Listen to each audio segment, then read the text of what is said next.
Dukung terus channel kami dengan klik tombol like, share dan subscribe, terima kasih. Saya seorang kuadriliuner. Bab 126-150. David tidak punya tempat untuk pergi setelah meninggalkan gedung, dia juga tidak ingin kembali ke kelas, jadi dia pergi ke hutan kecil di samping lapangan olahraga dan menatap kosong ke siswa di lapangan olahraga, ember berkeringat. Dia memikirkan pengalamannya selama setengah bulan terakhir. Itu benar-benar seperti mimpi. Awalnya miskin, hidupnya berbalik karena sebuah sistem. Dia tidak menyadari sudah berapa lama. Sebuah suara renyah dan jelas terdengar di samping telinga David. Apakah kamu David? David menoleh untuk melihat. Luna. Apa yang dia lakukan di sini mencarinya? Namun demikian, dia menjawab, iya. Kamu kenal Zakaria? Luna bertanya lagi. Semacam. Apakah kalian berteman? Musuh. Oh. Mereka yang bisa memenuhi syarat sebagai musuh Zakari bukanlah orang biasa. Tidak heran Howard sangat takut padamu. Anda salah. Saya orang biasa. Luna tidak memikirkan masalah ini dan bertanya, apakah kamu ingin bergabung dengan klub seni bela diri? Awalnya saya ingin, tetapi saya tidak ingin bergabung lagi. Mengapa? Mengapa saya harus bergabung ketika saya tidak bisa belajar apa-apa? David membalas pertanyaan itu. Luna sedikit marah setelah mendengar jawaban David. Jika David memandang rendah klub seni bela diri, bukankah dia juga memandang rendah dirinya sebagai presiden klub? Kamu pikir klub seni bela diri hanya pertarungan gadis? Apakah mungkin ada bakat nyata kalau begitu? Bukankah kamu sendiri yang mengatakan bahwa sudah terlambat untuk berlatih seni bela diri sekarang? Karena Howard sangat takut padamu, David, dan karena kamu melihat Zakari sebagai musuhmu, aku yakin kamu cukup kuat, kan? Ingin bergabung dengan klub seni bela diri sebagai wakil presiden. Luna mengundangnya. Maaf, tapi aku tidak tertarik. Mungkin kamu harus mencari orang lain. David menjawab. David, aku telah ditunjuk secara pribadi untuk menjadi istri Zakari, jadi karena kamu bermusuhan dengannya, tidakkah kamu ingin membuatnya kesal? Atau mungkin mempermalukannya? David berbalik untuk melihat Luna. Cewek ini pasti sudah gila. Apa yang harus saya lakukan dengan Anda tidak ingin menikah dengannya? Apakah Anda mencoba menggunakan saya sebagai senjata? Atau menggunakan saya sebagai alasan? Aku tidak bodoh. Ini akan menggigit kembali padanya suatu hari nanti. Dia hanya menang sekali secara kebetulan. Jika dia harus membandingkan dirinya dengan Zakari, dia tertinggal jauh di belakang. David tidak memberikan jawaban. Dia langsung berdiri sebagai gantinya. Luna sedikit bingung dengan tindakan David. Bukankah mereka musuh? Dia pikir dia akan bisa membuat David bergabung dengan klub dengan mengatakan itu. Akan menarik untuk melihat apakah Howard akan terus ikut campur jika itu terjadi. Lagi pula, berdasarkan reaksi Howard tadi, David setidaknya setara dengan Zakari, kan? Jika Zakari muncul, ini akan menjadi pertarungan sengit antara lawan yang seimbang, dan akan sempurna jika berakhir dengan situasi kalah-kalah. Melihat David hendak pergi, Luna langsung melancarkan serangan ke arah David karena putus asa. Menurutnya, David pandai berkelahi. Selain itu, dia tidak menggunakan semua kekuatannya, jadi David harus bisa memblokir serangannya. Di satu sisi, dia ingin menguji kemampuan David. Di sisi lain, dia ingin menunjukkan kepada David bahwa klub seni bela diri bukan hanya adu perempuan. Itu benar-benar membawa beban. David baru saja berjalan melewati Luna ketika dia merasakan embusan angin di belakangnya. Apakah seseorang menyerangnya? Indranya sangat tajam pada saat itu. Itu terjadi begitu tiba-tiba, sedangkan David tidak terlalu ahli dalam mengendalikan kekuatannya sendiri. Oleh karena itu semua kekuatan di tubuhnya meledak tak terkendali. Itu dilakukan sepenuhnya karena insting. Dilihat dari kekuatannya pada saat itu, ledakan total bisa sangat menakutkan. Yang Luna rasakan hanyalah aura David yang memancar padanya seperti badai ganas. Dia merasa seperti perahu datar di laut, berisiko ditelan ombak raksasa kapan saja. Kaget, Luna belum bereaksi ketika sebuah tangan lebar mencengkram lehernya yang indah dan ramping seperti penjepit besi. Luna merasa tercekik, dia ingin menangis. David dengan cepat tersadar kembali dan buru-buru melepaskan ketika dia melihat dirinya mencengkram leher Luna. Luna menutupi lehernya dan berjongkok di lantai sambil terbatuk-batuk. Air matanya mengalir seperti bendungan yang jebol. David berdiri di sana dengan canggung. Apa yang dia lakukan pada saat itu benar-benar di luar naluri.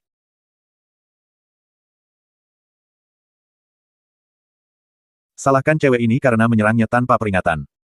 Bagaimana dia bisa disalahkan? Tidak mungkin. Setelah berdiri beberapa saat, David akhirnya berjongkok dan dengan lembut menepuk punggung Luna, berharap bisa membantunya merasa sedikit nyaman. Setelah 1 atau 2 menit, Luna akhirnya mereda dan berhenti batuk. Dia berbalik untuk melihat David, wajahnya yang indah berbentuk hati dan mata besarnya yang memesona merah. Aku tidak bermaksud begitu, Nona Luna. Saya tidak tahu Anda akan menyerang saya dari belakang. Aku melakukannya karena insting.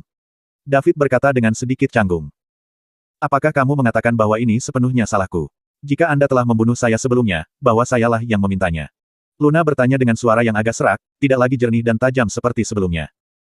Bukankah itu masalahnya? Padahal David tidak berani mengatakan itu. Tidak, aku bereaksi berlebihan. Ini adalah kesalahanku. Salahku, David menjawab. Karena itu salahmu, apa yang kamu sarankan agar kami lakukan? Anda bisa membunuh saya jika Anda mencengkeram sedikit lebih keras sekarang. Saya hanya mencoba memberitahu Anda bahwa klub seni bela diri bukan hanya pertarungan perempuan. Aku bahkan tidak mencoba menyakitimu. Lalu apa yang kamu inginkan? Tanya David. Bergabunglah dengan klub seni bela diri sebagai wakil presiden dan setujui satu syarat. Kata Luna. David memikirkannya dan berkata, saya dapat bergabung dengan klub seni bela diri, tetapi saya tidak akan menyetujui kondisi Anda. Apakah saya harus mati jika Anda meminta saya? Petik 2. Jangan khawatir, itu tidak akan bertentangan dengan keinginanmu sendiri. Anda dapat memilih untuk melakukannya atau tidak. Saya baik-baik saja dengan itu bahkan jika Anda memilih untuk tidak melakukannya. Betulkah? Baik-baik saja maka, tapi aku akan mengatakan ini dulu. Saya akan memilih apakah akan melakukannya sesuai dengan keinginan saya sendiri atau tidak. Petik 2. Tentu, sepakat, kata Luna sambil tersenyum. David melihat senyum Luna dan mengira dia mungkin jatuh cinta padanya. Meskipun benar bahwa jika dia mengepalkan sedikit lebih keras sekarang, wanita cantik ini akan mati.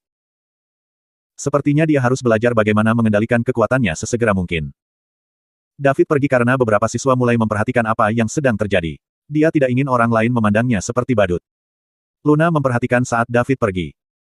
Meskipun dia masih sedikit terpana, sekarang ada senyum menawan di wajahnya. Bab 127. Daud pergi. Luna tetap berdiri di tempat yang sama dengan senyum menawan terpancar di wajahnya yang sedikit tercengang. Tampaknya dia harus bergantung pada David untuk menyingkirkan takdir buruknya yang telah ditetapkan keluarganya untuknya. Namun, apakah dia hanya ingin mengubah takdir yang telah diatur keluarganya untuknya? Mungkin dia bisa berusaha untuk itu. Memikirkan hal ini, Luna mulai bernapas sedikit cepat. Sudah berapa tahun, dia sudah lama menyerah pada ide-ide yang tidak realistis seperti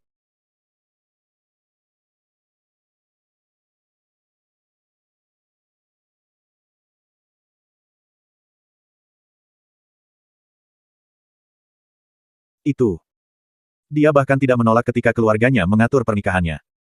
Dia merasa enggan dan sekaligus ingin meninggalkan keluarga, untuk melepaskan diri dari trauma yang dibawa oleh pria dari masa kecilnya. Pada saat kritis ini, ketika dia akan lulus dan memenuhi perjodohan, dia bertemu David. Ledakan kekuatan David yang tiba-tiba telah mencekiknya. Dia belum pernah merasakan aura yang begitu kuat bahkan dari para tetua keluarganya. Ini benar-benar jenius. Sebuah frase datang ke pikiran. Meskipun mereka adalah teman sebaya, perbedaan antara kemampuan mereka tidak dapat diatasi. David jelas merupakan penerus yang diasuh oleh kekuatan tertinggi. Dia mungkin penerus Soron tingkat 2, tetapi dengan bantuan penerus tingkat pertama yang kuat, dia bisa mengambil kesempatan. Kamu pikir kamu menang, Wendy Soron? Belum tentu. Aku akan menyiapkan hadiah besar untukmu. Luna diam-diam bersumpah dalam hatinya. 2 hari lagi berlalu. David telah menjadi wakil presiden klub seni bela diri. Padahal dia terus menjauh dari Luna. Dia tahu niat Luna. Dia ingin menggunakannya untuk melawan Zakari. Dia baik-baik saja dengan itu karena mereka adalah musuh dan dia mungkin akan membalasnya suatu hari nanti. Dia menerima peran wakil presiden hanya karena rasa bersalah di hatinya. Meskipun Luna menyerangnya lebih dulu, dia tidak berniat menyakitinya. Memang benar dia hampir membunuhnya karena dia gagal mengendalikan kekuatannya. Sulit bagi seorang pemuda yang berperilaku baik secara sosial seperti dia untuk menerima kenyataan bahwa dia telah membunuh seseorang. Karena itu, dia memperlakukan peran wakil presiden sebagai permintaan maaf. Adapun permintaan, itu akan tergantung pada suasana hatinya apakah dia setuju untuk melakukannya atau tidak. Pada hari ini, David menerima telepon dari Huff. Seorang anggota inti SCC ingin bertemu dengannya. Mereka sudah tiba di Golden Leaf Hotel. David mengambil cuti sore dan pergi ke Golden Leaf Hotel. Dia tiba di luar Presidential Suite terbaik tempat Huff menginap di Golden Leaf Hotel. Ketukan, ketukan. David mengetuk 2 kali. Huff membuka pintu dalam waktu singkat. David, masuk. Huff berkata dengan sopan. Dia tidak punya pilihan selain bersikap sopan. David saat ini terkenal di seluruh SCC. Selain itu, David dianggap sebagai sosok yang terhormat baginya. Mengundang David ke SCC adalah pilihan terbaik yang pernah dia buat. Itu adalah batu loncatan baginya untuk mewarisi Greens di masa depan. Kau sangat baik, Huff, kata David. Ia lalu masuk ke kamar. Seorang pria sedang duduk di sofa. Ketika dia melihat David berjalan masuk, dia bangkit untuk menyambutnya. Aku sudah mendengar banyak tentangmu, David. Nama saya Bill Fisher, anggota inti SCC. Saya berteman baik dengan Huff. Saya memegang beberapa saham ketika Anda pertama kali membeli Golden Leaf Hotel. Kata Bill sambil tersenyum. Dia menilai David saat dia melakukannya. Muda. Terlalu muda. Dia terkejut bahwa pemuda di depan matanya benar-benar mampu melemparkan Zakari keluar dari River City. Terlebih lagi, Zakari belum bergerak setelah cobaan yang memalukan itu, dan itu sudah cukup untuk menunjukkan betapa menakutkannya pemuda ini. Kamu terlalu baik, Tuan Visser. Bab 128. David juga menilai Bill saat dia berbicara. Di awal usia 30-an atau lebih. Lembut dan elegan. Seorang pria yang sederhana, tampaknya. Pembunuh wanita pastinya. David tidak merasakan aura superior pada dirinya, tetapi lebih pada angin sepoi-sepoi, yang terasa sangat nyaman. Ketiganya mengambil tempat duduk mereka. Bill menuangkan secangkir teh untuk David dan berkata, cobalah tehnya, David. David tidak bisa menolak, jadi dia mengambilnya dan menyesapnya. Ada rasa manis setelah minum teh, dan juga sedikit harum. Itu sangat bagus, David berkata dengan sikap sok. Dia tidak tahu apa-apa tentang teh. Dia mempelajari semua itu dari televisi. Dia adalah orang miskin yang menghabiskan liburannya dengan bekerja paruh waktu, jadi bagaimana mungkin dia bisa minum teh kelas atas seperti itu? Dia minum teh hitam dan teh hijau sebelumnya, tapi rasanya agak sama. Tidak ada banyak perbedaan di antara mereka. Jika para ahli teh tahu apa yang ada di pikirannya sekarang, itu mungkin akan meledak. Ini bukan teh biasa. Produksi tahunan teh ini terbatas di dalam negeri, dan mereka yang cukup beruntung untuk meminumnya adalah orang-orang hebat. Benar. Omong-omong, ini semua berkatmu aku bisa minum secangkir teh hari ini, David. Saya tidak sering mendapat kesempatan untuk meminumnya. Bos besar tahu bahwa saya di sini untuk melihat Anda dan secara khusus meminta bertemu untuk membawanya kepada Anda, kata Bill sambil tersenyum. Bos besar. Siapa? Pendiri SCC. David memiliki beberapa pertanyaan di dalam hatinya. Dia tidak bertanya. Tetapi jika pihak lain dapat menawarkan teh yang begitu berharga kepadanya, itu tidak akan sesederhana menyebutkan sepatah kata pun. Memang sangat bagus. David dengan sombongnya meneguk 2 teguk lagi. Bisakah Anda memberitahu saya apa yang terjadi hari itu, David? Kami semua sangat penasaran. Bagaimana kamu bisa mempermalukan Zakari seperti itu? Huff menyela. Bill berhenti minum teh dan menatap David. Dia ingin tahu apa yang terjadi hari itu juga. Tidak ada yang menarik tentang itu, sungguh. David dengan singkat menjelaskan apa yang terjadi hari itu, tetapi mengabaikan bagian di mana dia menghancurkan pedang dengan menjentikkan jarinya. Dia pikir tidak apa-apa untuk menyombongkan diri. Kau tidak mengatakan yang sebenarnya, David. Bagaimana Anda bisa menghilangkan bagian yang paling menarik? Saya mendengar bahwa Anda menangkap pedang Zakari dengan 2 jari dan menghancurkan pedang paduan yang telah dia bawa selama bertahun-tahun dengan menjentikkan jari Anda. Itu bukan sesuatu yang bisa dilakukan orang biasa, kata Bill. Jika dia tahu, lalu mengapa dia memintaku untuk mengatakannya? Itu benar-benar sulit untuk membaca pikiran orang-orang besar. Anda melakukan kesalahan, Tuan Visser. Bagian yang paling menarik adalah pertarungan Paul dan Meg. Yang saya lakukan hanyalah menambahkan sedikit bumbu di bagian akhir, kata David merendah. Bill tidak mengatakan sepatah kata pun. Dia tahu McHill. Seorang pejuang veteran di peringkat harimau. Meskipun Paul, Tiger Ranker di sekitar David, adalah salah satu yang belum pernah dia dengar sebelumnya. Pertarungan antara 2 Tiger Ranker pasti menarik. Bisakah Meg menghancurkan pedang paduan Zakari dengan menjentikkan jarinya? Mungkin tidak. Itu adalah bahan yang dikembangkan dengan teknologi paling canggih. Inilah mengapa mereka sangat menghargai David. Jika ini hanya pengawalan peringkat harimau, mereka tidak akan membuat keributan untuk mengirim anggota inti seperti dia untuk bertemu David secara langsung. Zakari juga tidak akan abstain dari akting sampai sekarang. Dia sangat muda namun sangat kuat, maka dia pasti berasal dari latar belakang yang superior. Tidak seperti novel seni bela diri dan acara TV, tidak ada hal-hal seperti pertemuan aneh di dunia ini di mana seseorang tiba-tiba mendapatkan teknik kultivasi untuk berlatih seni bela diri terbaik. Atau mungkin keterampilan yang diperoleh diturunkan oleh seorang senior, langsung memperoleh keterampilan yang terakumulasi selama puluhan tahun. Itu hanya omong kosong. Kemampuan seseorang perlu dipraktikkan selangkah demi selangkah, dan hanya mereka yang memiliki kekuatan terbesar yang dapat memelihara kejeniusan tertinggi seperti David. Bab 129. Ketiganya berkumpul untuk berbasa-basi, yang sebagian besar untuk menjalin hubungan baik dengan David. Kekuatan yang ditunjukkan David membuat Bill, seorang anggota inti SCC, sedikit terkejut. Dia berpikir bahwa dia tidak memiliki banyak kesempatan untuk mengalahkan Zakari jika dia pernah melawannya. Selain itu, dia adalah salah satu anggota inti peringkat teratas di SCC. Sebagian besar anggota inti bukanlah tandingan 8 petarung hebat dari fraksi T. David merasa sedikit bosan. Dia tidak terbiasa membuat pembicaraan kecil dengan tembakan besar seperti ini. Dia belum melihat dirinya sebagai orang yang hebat, tetapi yang lain berpikir sebaliknya. Melihat sudah hampir waktunya, Bill berkata kepada David, David, saya di sini bukan hanya untuk bertemu Anda kali ini, tetapi saya juga membawakan Anda pesan dari bos besar. Dia tahu itu. David tahu bahwa Bill memiliki niat lain ketika dia menyebutkan bos besar di awal. Oh, Aku ingin tahu siapa bos besar ini. Dan apa yang dia inginkan. Huff tahu aku baru saja bergabung dengan SCC dan tidak punya banyak petunjuk di area ini. Tanya David. Nama bos besar adalah Clinton Zimmerman, salah satu dari 3 pendiri SCC, yang terkuat dan paling bergengsi. Bill kemudian perlahan menjelaskan niat Clinton kepada David. Sederhananya, Clinton membutuhkan bantuan dari David, tetapi apa bantuan itu dan kapan dia membutuhkan bantuan itu belum diputuskan, tetapi diperkirakan dalam waktu 6 bulan. Clinton dulu berteman dengan Stan dari fraksi T dan mereka berdua tumbuh bersama. Mereka berdua adalah tokoh terkemuka dalam lingkaran dan seperti saudara. Mereka membentuk fraksi T bersama-sama dan keduanya menjadi pusat perhatian. Namun, penampilan seorang wanita menghancurkan persaudaraan mereka sepenuhnya. Lorraine Lovewood. Seorang wanita yang sangat cantik. Seorang wanita yang telah mengejutkan era. Salah satu yang membuat Clinton dan Stan, 2 pemuda yang telah mencapai puncak kesuksesan, jatuh cinta padanya pada saat yang sama. Lorraine adalah putri bungsu dari Lovewoods, tetapi karena kelainan bawaannya, dia dikatakan tidak dapat hidup lebih dari 18 tahun, oleh karena itu kemudian dibawa pergi oleh seorang master. Dia kembali ke ibu kota pada usia 22, membangkitkan kekaguman generasi muda di ibu kota segera setelah dia muncul. Bahkan Clinton dan Stan, keduanya yang berada di puncak kekuasaan mereka saat itu, tidak terkecuali.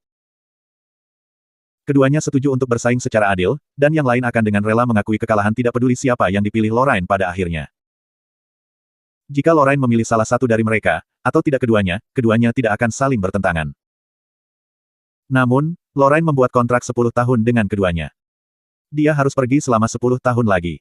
Setelah 10 tahun, dia akan menikahi yang terbaik di antara generasi muda.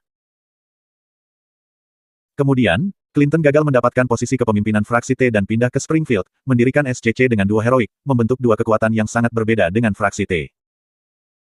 Clinton tidak tahu bagaimana Lorraine akan menilai yang disebut terbaik di antara generasi muda. Hari ini, Stan sendiri yang memiliki keputusan akhir di fraksi T, tetapi di SCC, ada 3 otoritas yang berbeda, oleh karena itu dia telah kehilangan banyak hal dalam aspek ini.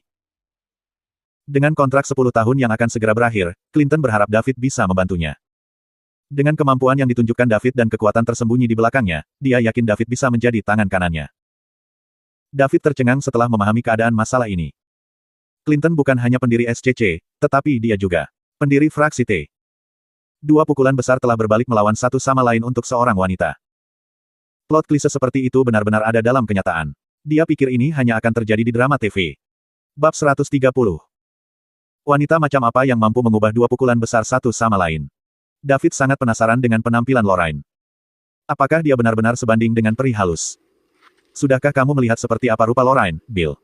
Wanita macam apa yang mampu membuat 2 pukulan besar jatuh padanya, bahkan dengan mengorbankan satu sama lain? Tanya David sedikit penasaran.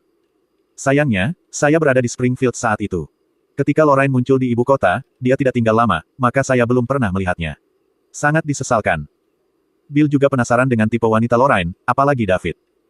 Bagaimana saya bisa membantu ketika tidak ada instruksi? Apa yang harus saya lakukan? Tanya David. Tidak perlu panik, David.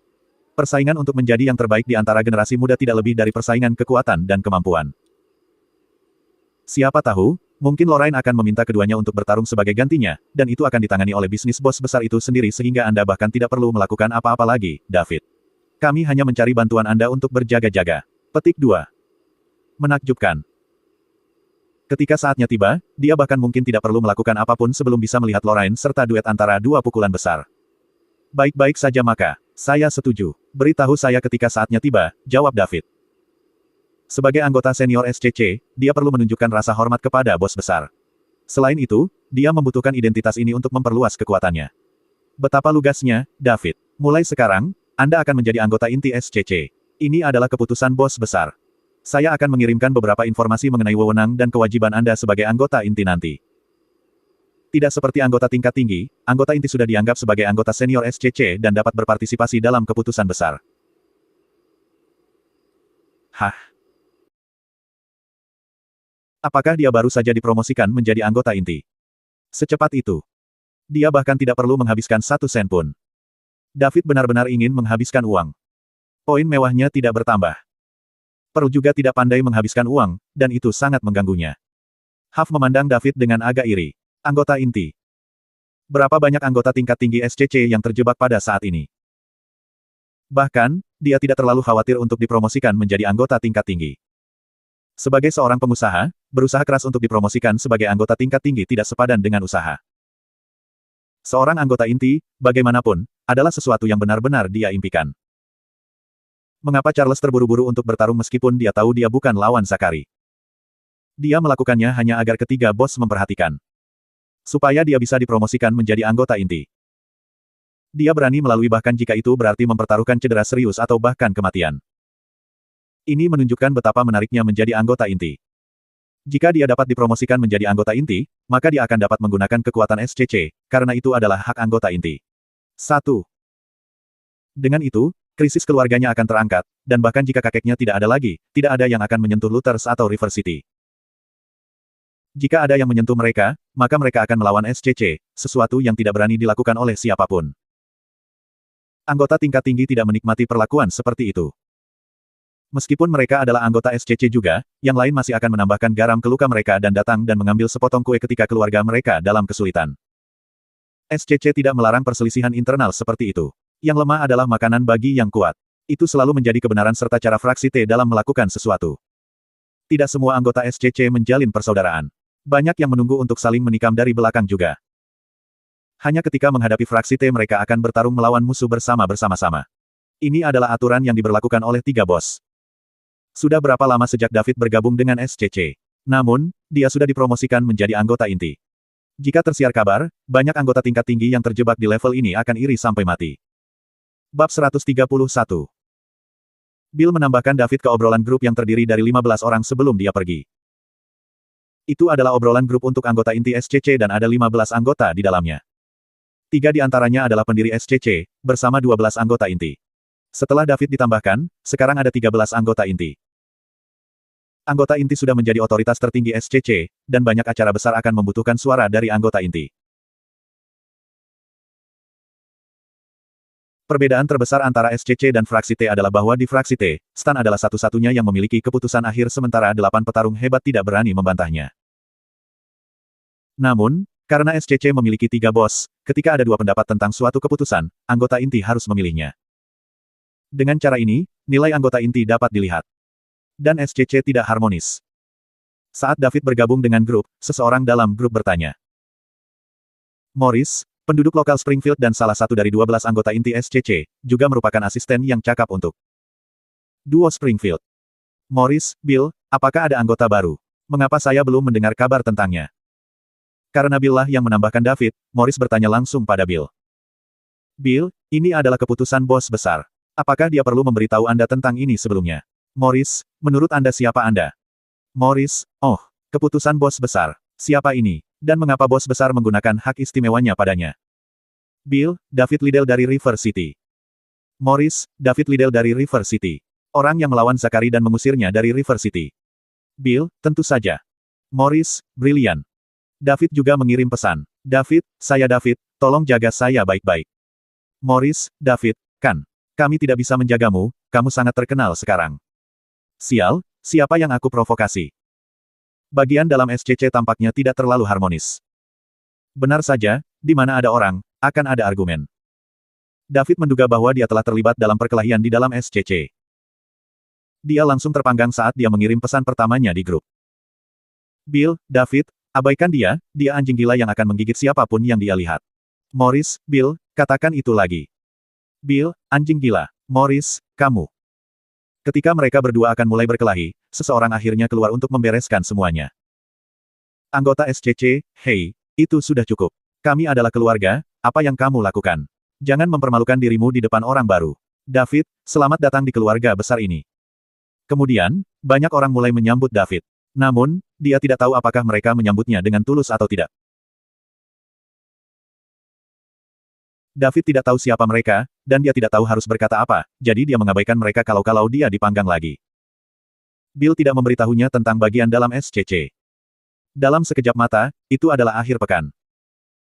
Karena dia bebas dan Bibi Sally masih belum pulih, David mengira dia hanya bisa kembali ke kota Su minggu depan. Dia berjanji pada Taraf bahwa dia akan pergi ke rumahnya minggu lalu, tetapi itu tertunda karena insiden Bibi Sally.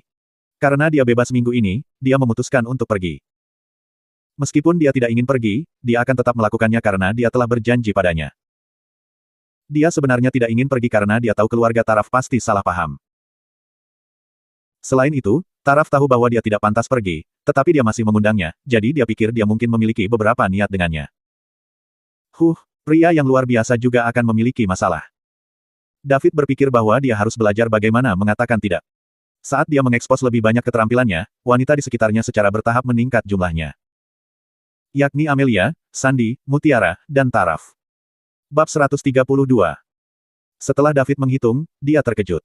Keempat wanita cantik itu tertarik padanya. Bagaimana dia harus memilih? Hanya anak-anak yang akan memilih satu jawaban untuk pertanyaan pilihan ganda semacam ini. Dia hanya bisa membuat rencana sambil berjalan. Kelemahan terbesarnya saat ini adalah dia tidak tahu bagaimana mengatakan tidak kepada orang lain. Misalnya, dia tidak sepenuhnya bersalah pada Luna.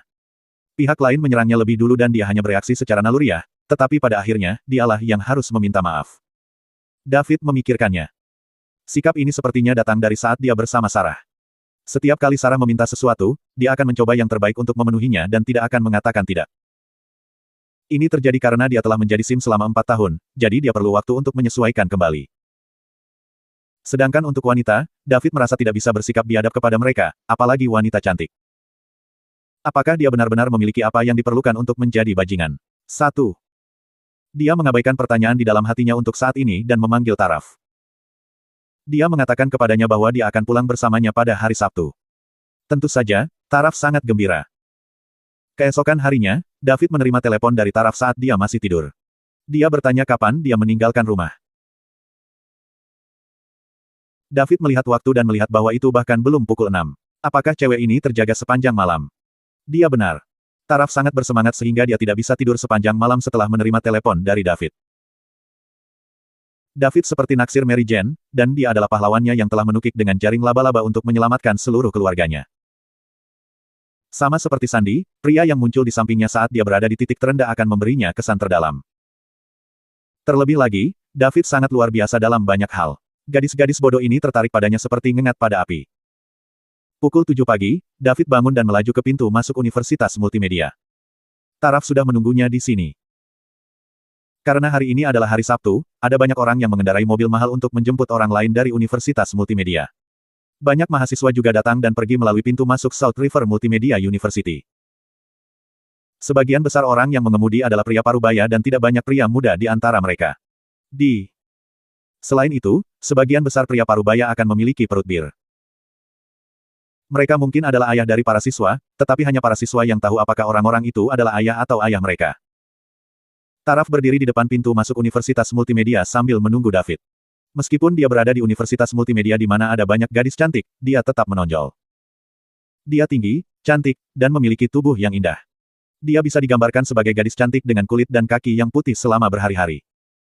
Pada saat yang sama, dia mengenakan gaun putih, jadi hampir tidak mungkin baginya untuk tidak menarik tatapan orang lain di sekitarnya. Taraf merawat dirinya dengan cermat hari ini. Dia bahkan memakai riasan tipis sehingga dia akan memberi David kesan yang baik nanti. Ketika para bos yang mengendarai mobil mahal untuk menjemput orang melihat Taraf, mereka tiba-tiba merasa bahwa orang yang mereka jemput tidak lagi hebat. Beberapa pria yang mengendarai G-Wagon bahkan mendatangi Taraf untuk menanyakan kemana dia pergi dan kemudian menawarkan tumpangannya. Dan kemana mereka akan membawanya setelah dia masuk ke mobil. Anda bisa membayangkan diri Anda sendiri. Namun, Taraf menolak semuanya. Taraf melihat banyak temannya masuk ke mobil bos-bos itu. Tentu saja, dia tahu kemana orang-orang ini pergi dan apa yang akan mereka lakukan. Ketika dia mengingat pria tua botak dengan perut bir yang datang untuk mengajaknya kencan, dia merasa jijik. Semakin dia melihat bagaimana teman-temannya masuk ke mobil yang disebut bos untuk melakukan transaksi kotor untuk beberapa sumber daya dan uang, semakin dia kagum pada David. Jika David tidak memberinya 100 juta untuk membantunya, dia mungkin terpaksa menempuh jalan yang sama dengan teman-temannya demi keluarganya. Namun, bahkan jika dia melakukan itu, uang yang akan dia dapatkan masih jauh dari cukup. Jadi, David ditakdirkan untuk menjadi pria yang tidak akan pernah dia lupakan dalam hidupnya. Saat pikiran Taraf mengembara saat dia memikirkan David, dia mendengar suara di belakangnya, dan kemudian dia merasakan tamparan di bahunya. Taraf, siapa yang kamu tunggu? Ketika Taraf mendengar suara itu, dia tahu itu adalah temannya, Juni Alert, dari departemen yang sama dengannya. Dia juga dikenal sebagai salah satu dari 4 bintang yang sedang naik daun di departemen akting seperti Taraf. June setengah kepala lebih pendek dari Taraf, tapi dia terlihat imut. Dia adalah perwujudan sempurna dari imut dan mungil dan merupakan tipe wanita yang dapat memicu keinginan pria untuk melindunginya. Tidak ada. Juni, kamu mau kemana? Tanya Taraf. Aku sedang menunggu ayahku menjemputku. Apakah kamu akan pulang? Juni bertanya. Ya, aku sedang menunggu seorang teman untuk menjemputku. Pacar. Tidak, dia hanya temanku yang sangat baik, jawab Taraf gugup. Lihat betapa gugupnya kamu, aku tidak akan mencuri pacarmu, June terkekeh dan berkata. Bab 133. David tiba di pintu masuk Universitas Multimedia dan tentu saja, dia menyebabkan keributan besar. Lihat, mobil sport apa itu? Itu terlihat sangat keren. Sial, apakah itu Bugatti Veyron? Persetan, mobil ini ada di River City. Keren sekali. Siapa yang mengangkatnya? Betapa beruntung. Akan sangat bagus jika itu untukku. Saya ingin duduk di kursi penumpang dan menjadi orang yang dilihat semua orang. Apakah di sini untuk Taraf dan June? Mereka sedang menunggu seseorang di sana. Oh tidak, oh tidak. Hatiku hancur. Dewi lain akan dijatuhkan oleh binatang buas. Bagaimana Anda tahu pengemudi itu binatang buas? Saya pikir dia harus menjadi pria yang sangat tampan. Petik 2. Kekuatan Bugatti Veyron memang luar biasa. G-Wagon yang diparkir di pintu masuk seperti sepeda dibandingkan dengan Bugatti Veyron. Perbedaan antara mobil yang bernilai jutaan dan mobil yang bernilai hampir 100 juta terlihat sekilas. David menghentikan mobil di depan Taraf dan June. Kemudian, dia menurunkan jendelanya. Taraf, ayo pergi, seru David dari mobil. Ketika Taraf melihat mobil sport yang begitu mencolok di depannya, dia mengira itu adalah pria lain yang ada di sini untuk menggodanya. Dia baru sadar ketika mendengar David memanggil namanya. David bisa mengeluarkan 100 juta untuk membantu keluarganya tanpa masalah, jadi wajar saja jika dia mengendarai mobil seperti ini. Oh, aku datang. Saat Taraf hendak masuk ke mobil, June meraih tangannya. Kemudian, dia pergi dan menempelkan wajahnya ke jendela kursi penumpang. Siapa namamu? Apakah kamu pacar Taraf? Mengapa saya tidak mendengar dia berbicara tentang Anda sebelumnya? Sudah berapa lama kalian bersama? June bertanya pada David dengan rasa ingin tahu. David melihat seorang gadis manis menempelkan wajahnya ke jendela mobil sambil menanyakan begitu banyak pertanyaan dalam satu tarikan napas. Halo, saya teman baik Taraf. Saya akan pulang pada akhir pekan jadi saya mengantarnya karena ini dalam perjalanan. Teman baik, aku tahu niat anak-anak kaya sepertimu. Biar ku beritahu, Taraf adalah sahabatku. Jika kamu berani menggertaknya, aku tidak akan pernah memaafkanmu. Saat June mengatakan itu, dia melambaikan tinjunya yang kira-kira sebesar kaki kucing. Juni, kami benar-benar hanya teman baik, Taraf meraih June dari belakang dan berkata. Baiklah, aku tidak akan mengganggumu kalau begitu, tapi Taraf, sebagai seorang gadis, kamu harus tahu bagaimana melindungi dirimu sendiri. Anda tidak bisa memberikan diri Anda kepadanya sebelum Anda tahu siapa dia sebenarnya, oke? Kata June pada Taraf. Mengapa kalimat ini terdengar begitu canggung keluar dari mulut seorang gadis mungil dan imut? Taraf tersipu setelah mendengar apa yang dikatakan June. Saya mendapatkannya. Aku pergi sekarang, June, sampai jumpa. Taraf segera masuk ke mobil David. Dia khawatir June akan mengatakan sesuatu yang aneh lagi. Sesaat kemudian, David menginjak pedal gas dan Bugatti Veyron menghilang dari pintu masuk Universitas Multimedia dalam kepulan asap. Oh tidak, Taraf dibawa pergi oleh Bugatti Veyron. Apakah kamu melihat siapa yang mengemudi? Berapa umurnya? Dia terlihat seperti pria parubaya dan dia bahkan botak. Oh tidak, sang dewi telah menjadi mangsa binatang buas. Omong kosong. Saya melihat bahwa pengemudinya adalah seorang pria muda dan tampan. June linglung saat dia menatap ke arah Taraf pergi. Pada saat ini, sebuah Rolls-Royce Phantom muncul di depannya. Kemunculan Rolls-Royce Phantom tak banyak menyita perhatian para pelajar. Selain penggila mobil, yang lain tidak tahu banyak tentang mobil ini. Meski mobil ini juga bernilai puluhan juta, tampilannya terlalu sederhana dan tidak semenarik Bugatti Veyron. Dengan kemunculan Bugatti barusan, Phantom secara alami gagal mengumpulkan terlalu banyak perhatian. June membuka pintu dan masuk ke dalam. Seorang pria parubaya berusia 40-an sedang duduk di dalam. Ayah, panggil June. Hai, June, apa kamu tahu pemilik mobil di depan tadi? Tanya ayah June, Ronald Alert. Tidak, namun, teman saya tahu. Saya pikir dia pacar barunya. Apa yang salah? Ayah, apakah kamu mengenalnya? Apakah dia bajingan? Jika ya, saya tidak bisa membiarkan Taraf membuat dirinya dalam masalah, kata June. Tidak, tapi aku ingin melihat apakah kamu bisa mengajak temanmu dan pacarnya makan malam denganku, kata Ronald. Kenapa kau ingin mengenalnya? Bukankah dia hanya anak dari keluarga kaya? Juni bertanya dengan rasa ingin tahu. Juni, kamu tidak bisa hanya melihat permukaannya saja. Mobil itu tidak sesederhana itu. Ini adalah Bugatti Veyron edisi terbatas dan hanya ada 8 di dunia. Saat ini, harganya di atas 80 juta. Petik 2. Berapa banyak? 80 juta. Semahal itu. June juga kaget. Bahkan jika keluarganya adalah salah satu keluarga kaya yang populer di River City, mobil seharga 80 juta masih agak sulit untuk dia terima. Itulah mengapa saya mengatakan akan baik untuk mengenalnya. Ini hanya bisnis. Anda akan memiliki lebih banyak peluang jika Anda memiliki lebih banyak teman. Mungkin kita mendapatkan kesempatan untuk berkolaborasi di masa depan. Petik 2. Ayah, bisakah kamu berhenti memikirkan bisnis sebentar saja? Anda akhirnya memiliki kesempatan untuk datang menjemput saya dan Anda ingin berbicara bisnis dengan teman saya. Kamu sama sekali tidak peduli denganku, June berkata dengan sedih. Baiklah, baiklah. Saya tidak akan berbicara tentang bisnis lagi. Biarkan saya melihat apakah Anda kehilangan berat badan. Petik 2. Rolls-Royce Phantom melaju perlahan. Aku baru saja melihat Dewi June masuk ke mobil itu dengan seorang pria paruh baya di dalamnya. Betulkah? Ya, aku bersumpah kepada Tuhan. Terserah, apakah kamu bahkan percaya pada Tuhan? Itu benar, aku bersumpah di atas makam ibuku.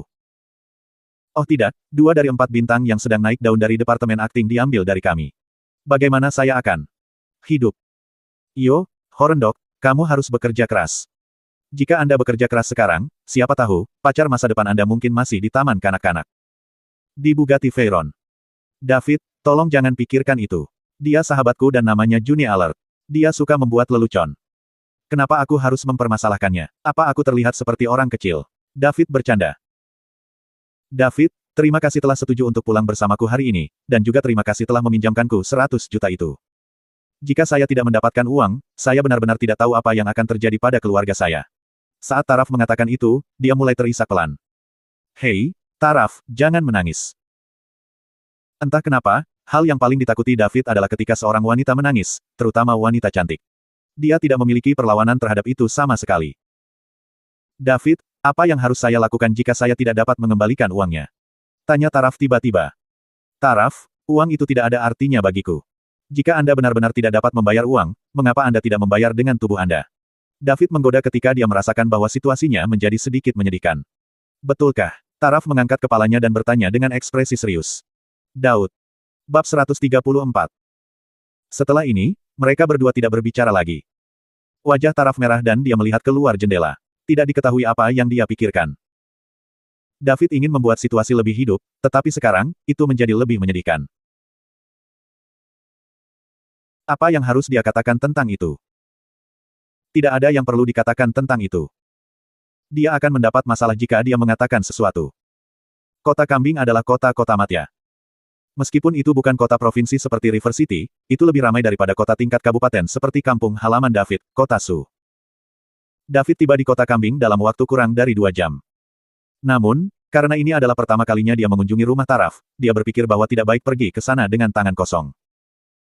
David membeli banyak barang setelah berkeliling di kota Kambing. Kemudian, dia pergi ke daerah perumahan di mana rumahnya mengikuti petunjuknya.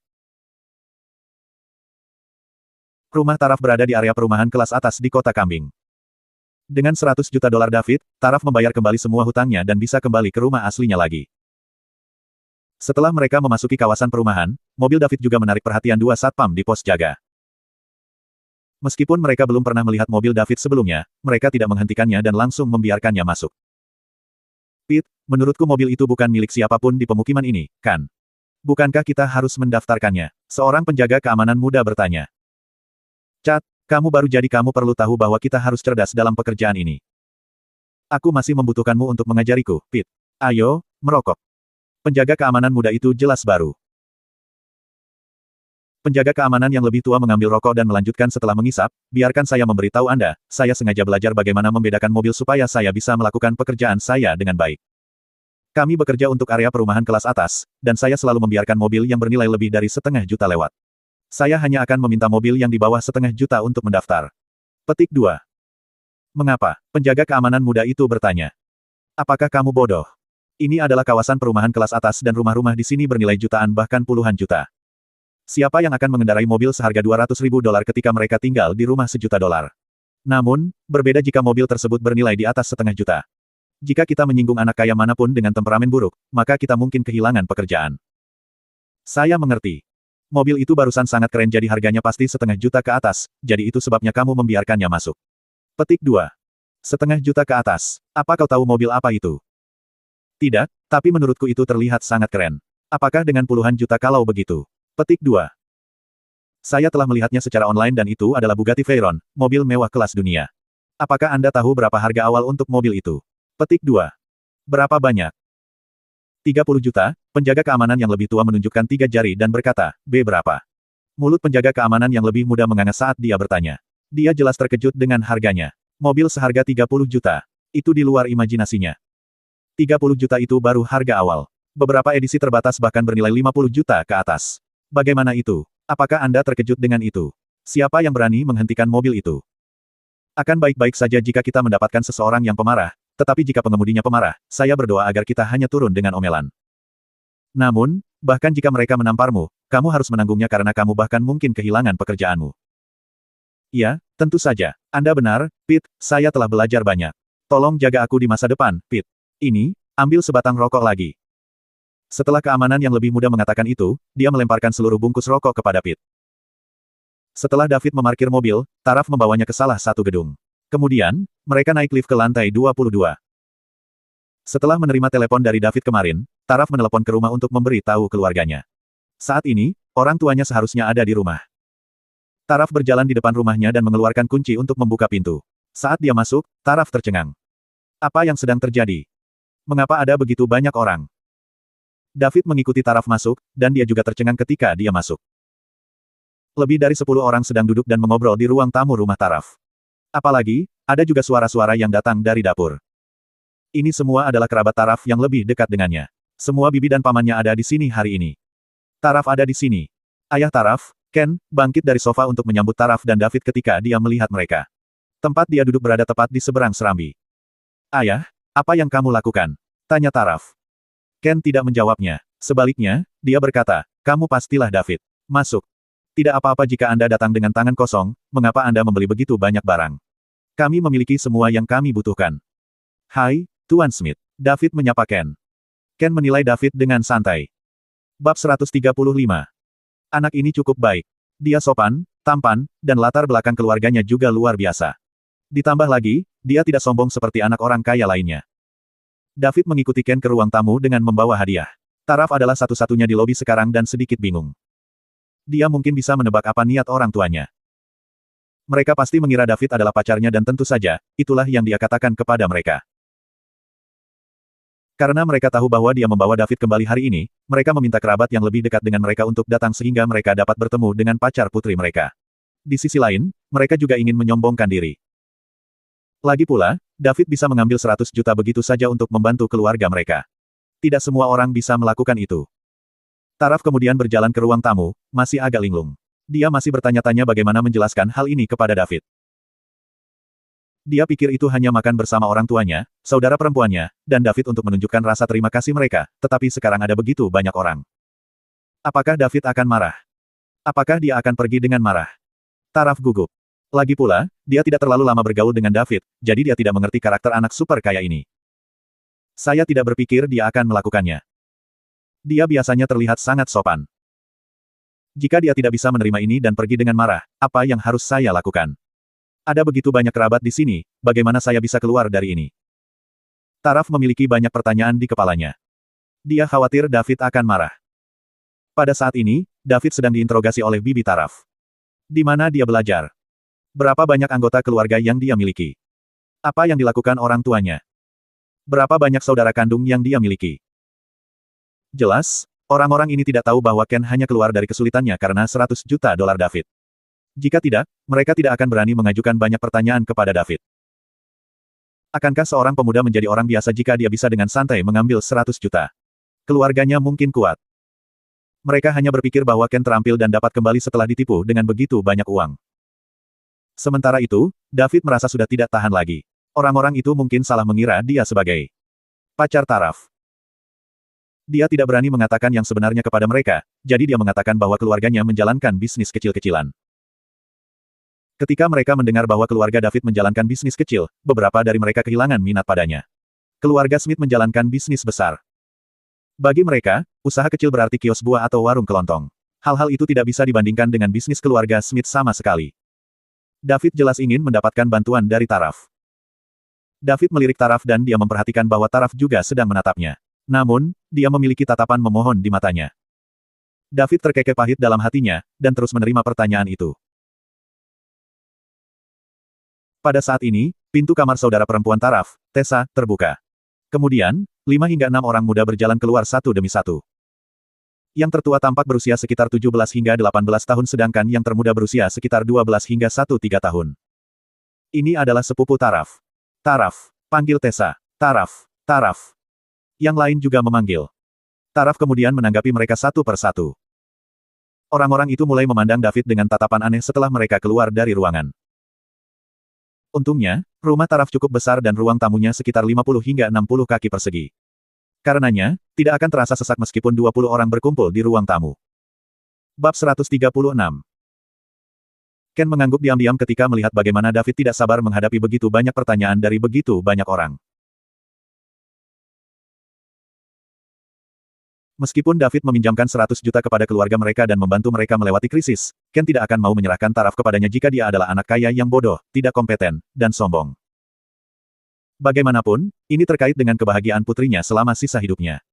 Namun, dia tidak bisa segera mengembalikan uang itu kepada David, sehingga dia merasa berkonflik. Bagaimana jika David benar-benar anak kaya yang bodoh dan tidak kompeten? Beruntung, performa David sejauh ini memuaskan. Dia adalah anak yang sangat kaya, namun dia masih bisa begitu rendah hati dan tidak menonjolkan diri ketika dia menjawab pertanyaan dari begitu banyak orang. Itu membuktikan bahwa David memiliki karakter yang baik, jadi Ken merasa lega. Sementara itu, David merasa lelah. Dia kelelahan. Jika dia tahu ini akan terjadi, dia tidak akan datang bagaimanapun caranya. Orang yang tidak pernah mengalami diinterogasi oleh Bibi tidak akan pernah tahu betapa hebatnya ini. David merasa bahkan bertarung dengan Zakari tidak terlalu melelahkan. Semua orang menanyainya secara bersamaan sehingga David bisa merasakan otaknya berdengung.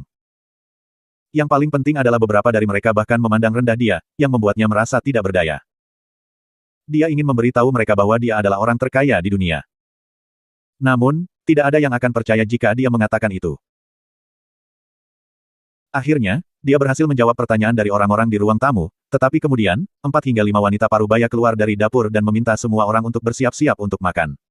Setelah mereka melakukan itu, mereka mulai membombardir David dengan pertanyaan lagi. David merasa sangat tidak nyaman selama makan karena semua orang merawat menantu baru dari keluarga Smith ini dengan baik. Mereka akan mengusulkan bersulang untuknya dan akan mengambilkan makanan untuknya. Di satu sisi, Taraf sedikit linglung saat melihat David tersenyum meskipun dia dikelilingi dan diserang oleh keluarganya. Betapa hebatnya jika ini nyata. Dia berharap ini nyata dan David adalah pacarnya. Jika itu masalahnya, maka dia akan menjadi wanita paling bahagia di dunia. Akhirnya mereka selesai makan. Karena kondisi fisik David telah ditingkatkan, dia tidak merasa mabuk meskipun dia minum banyak alkohol. Di sisi lain, lebih dari setengah orang yang memanggang David pingsan.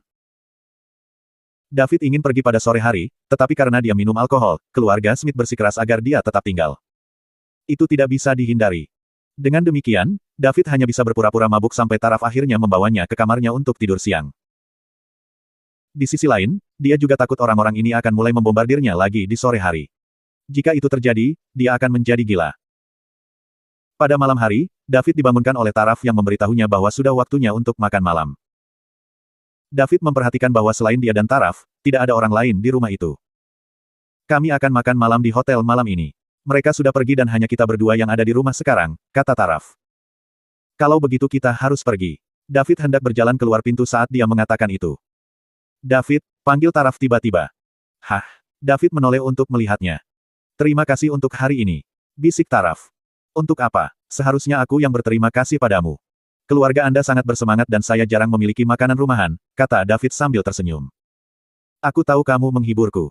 Anak orang kaya sepertimu mungkin tidak terbiasa dengan orang-orang di sekitarmu dan menanyakanmu, kan? Juga, mereka sangat meremehkanmu, tetapi kamu menanggung semua itu karena aku. Saya sangat menghargai itu. Sebenarnya bukan apa-apa, Taraf. Kami berteman dan kami harus saling membantu. Taraf memeluk David dari belakang. Karena tingginya 172 cm, dia menyandarkan kepalanya di bahu David dan terisak sambil berkata, David, kenapa kamu begitu baik padaku? Apa yang harus saya lakukan? Aku sangat menyukaimu sekarang. David merasa sedikit berubah-ubah saat merasakan kelembutan Taraf pada dirinya. Taraf, tolong jangan lakukan ini, kata David cepat. Dia khawatir dia tidak akan bisa mengendalikan dirinya sendiri. Saat itu, Amelia membuatnya panas dan terganggu setelah dia menggodanya, dan hanya insiden di sekitar Bibi Sally yang menghentikannya. Sekarang, Taraf melakukannya lagi. Saya bukan biksu, oke. Mengapa kalian semua suka bermain api? David, bisakah kamu membiarkanku memelukmu? Jangan katakan apa-apa, biarkan aku memelukmu dengan tenang. Petik 2. Setelah mendengar apa yang Taraf katakan, David tidak merasa panas dan terganggu lagi. Dia tidak mengatakan apa-apa dan hanya diam-diam merasakan kehangatan tubuh Taraf di tubuhnya. Sekitar 10 menit kemudian, Taraf melepaskan David dan menghapus bekas air mata di wajahnya. Terima kasih, David. Ayo pergi. Keluargaku akan cemas jika kita terlambat. Setelah Taraf mengatakan itu, dia berjalan ke depan sementara David tersenyum pahit dan mengikutinya. Setelah mereka turun, David mengantar dirinya dan Taraf ke hotel. Ini adalah satu-satunya hotel bintang 5 di kota Kambing. Orang-orang yang bisa makan di sana adalah orang-orang terkenal dan terkemuka di kota Kambing. Tempat ini mewakili layanan terbaik di kota Kambing. Mereka berdua berjalan ke kamar pribadi yang dipesan Ken. Itu adalah ruangan yang sangat besar, dan tidak ramai bahkan ketika ada 3 meja yang terisi penuh di ruangan itu. Semua orang sudah ada di sana saat mereka menunggu David dan Taraf. Taraf, kenapa lama sekali? Semua orang menunggu kalian berdua, kata Bibi Mary Taraf. Meskipun penampilan David sangat bagus, latar belakang keluarganya tidak cukup baik, sehingga banyak dari mereka yang memandang rendah dirinya. Oleh karena itu, wajar jika mereka akan mengeluh tentang keduanya yang terlambat. Selain itu, bantuan Ken kepada kerabatnya mungkin berkurang di masa depan dengan menantu ini. Inilah alasan terbesar mengapa mereka tidak menyukai David. Dia tampan dan dia belajar di universitas bergengsi. Jika Ken mendapatkan menantu yang masih hidup, maka keuntungan mereka akan sangat berkurang. Maafkan aku, Bibi Maria. Tadi ada kemacetan lalu lintas jadi itu sebabnya kami sedikit terlambat. Duduklah sekarang, aku akan meminta para pelayan untuk membawakan makanan kita, kata Laura. David dan Taraf dengan cepat duduk bersebelahan. Tak lama kemudian, para pelayan mulai membawakan makanan. Tidak ada yang mengusulkan bersulang untuk David lagi. Mungkin toleransi alkoholnya di sore hari telah membuat semua orang takut. Tetap saja, semua orang bersenang-senang saat makan malam. Di tengah makan malam, Ken berdiri dengan gelas anggurnya dan berkata, roti panggang ini untukmu, David. David juga dengan cepat berdiri dengan gelasnya. Dia berkata, Anda terlalu sopan, Tuan Smith. Roti panggang ini untukmu. David, duduk dan tunggu aku selesai. Saya pikir semua orang tahu bahwa saya telah ditipu. Alasan kenapa aku bisa kembali secepat ini adalah berkat David. Jika David tidak meminjamkan saya $100 juta, saya rasa saya tidak akan pernah bisa kembali dalam hidup saya. Jadi, aku harus bersulang untukmu, David. Anda menyelamatkan seluruh keluarga saya. Terima kasih. Bab 137. Setelah Ken mengatakan itu, ruangan menjadi sunyi. Semua orang menatap David dengan kaget dan wajah mereka dipenuhi dengan ketidakpercayaan. Mereka tidak akan pernah percaya bahwa Davidlah yang memberi Ken uang untuk melewati krisis ini. Dan itu sebanyak 100 juta. Mereka punya sedikit uang karena mereka mengandalkan Ken beberapa tahun terakhir ini. Mereka yang lebih pintar akan memiliki kekayaan bersih 3 hingga 5 juta sementara yang tidak secerdas akan memiliki 1 hingga 2 juta. Namun, 100 juta adalah angka astronomi bagi mereka. Apakah Ken bahkan memiliki kekayaan bersih 100 juta? Mungkin tidak. Mereka tahu tentang Ken yang ditipu oleh mitra bisnisnya dan mereka memikirkan cara untuk membantunya. Lagi pula, jika Ken pingsan, hidup mereka juga akan sengsara. Mereka akan makmur bersama dan jatuh dari kasih karunia bersama. Namun, mahasiswa tampan dan sopan bernama David di depan mereka ini bisa mengeluarkan 100 juta untuk membantu Ken. Berapa usianya? Dia tampak seperti berusia sekitar 21 atau 22 tahun. Dia masih sangat muda dan sudah memiliki uang $100 juta. Tidak mungkin dia sendiri yang menghasilkan uang ini, jadi itu pasti dari keluarganya. Keluarganya bisa mengambil 100 juta secara acak untuk anak mereka dan mereka bahkan tidak bertanya apa yang ingin dia lakukan dengan itu. Berapa banyak uang yang dimiliki keluarga ini? Apakah ini bisnis keluarga kecil yang disebutkan David? Jika itu adalah bisnis kecil, lalu bagaimana dengan bisnis mereka? Rongsokan. Orang-orang yang mengejek David dengan sinis di sore hari tersipu. Mereka merasa malu. Mereka bahkan khawatir keuntungan mereka akan berkurang jika David menjadi menantu keluarga Smith yang masih hidup. Betapa lucunya. Akankah seorang anak dari keluarga kaya menjadi menantu yang tinggal? Plus, bukankah kerabat seperti mereka akan mendapat manfaat dari keluarga Smith yang menikah dengan keluarga super aristokrat seperti ini? Mungkin suatu hari, mereka mungkin memiliki puluhan juta sambil mengandalkan David dan Taraf. Pada saat itu, semua orang memandang David secara berbeda. Itu telah berubah dari penghinaan dan sarkasme menjadi pandering. Ini adalah kekuatan uang. Saat ini, bagi mereka, David telah berubah dari orang miskin yang ingin bergantung pada keluarga Smith menjadi seseorang yang Seluruh keluarga Smith ingin mengandalkan. Posisinya telah bergeser. Pada saat ini, David berkata dengan sok, "Tuan Smith, Anda tidak harus begitu sopan. Taraf dan saya adalah teman baik dan 100 juta bukan apa-apa bagi saya." Semua orang di ruangan itu mati rasa. Hanya anak super kaya seperti David yang bisa membuat 100 juta suara seperti 10.000. 100 juta dolar mungkin tidak berarti apa-apa bagi Anda, tetapi itu sangat berarti bagi keluarga Smith. Tanpa itu, kita pasti sudah selesai. Semua orang di sini harus berterima kasih padamu. Ken mengamati semua orang di ruangan saat dia mengatakan itu. Dia melihat bagaimana semua orang memperlakukan David hari ini.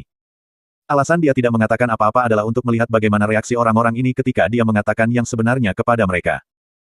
Beraninya mereka memandang rendah David. Mereka harus kembali dan berpikir apakah mereka bisa duduk di sini dan makan dengan begitu bahagia jika David tidak membantu mereka.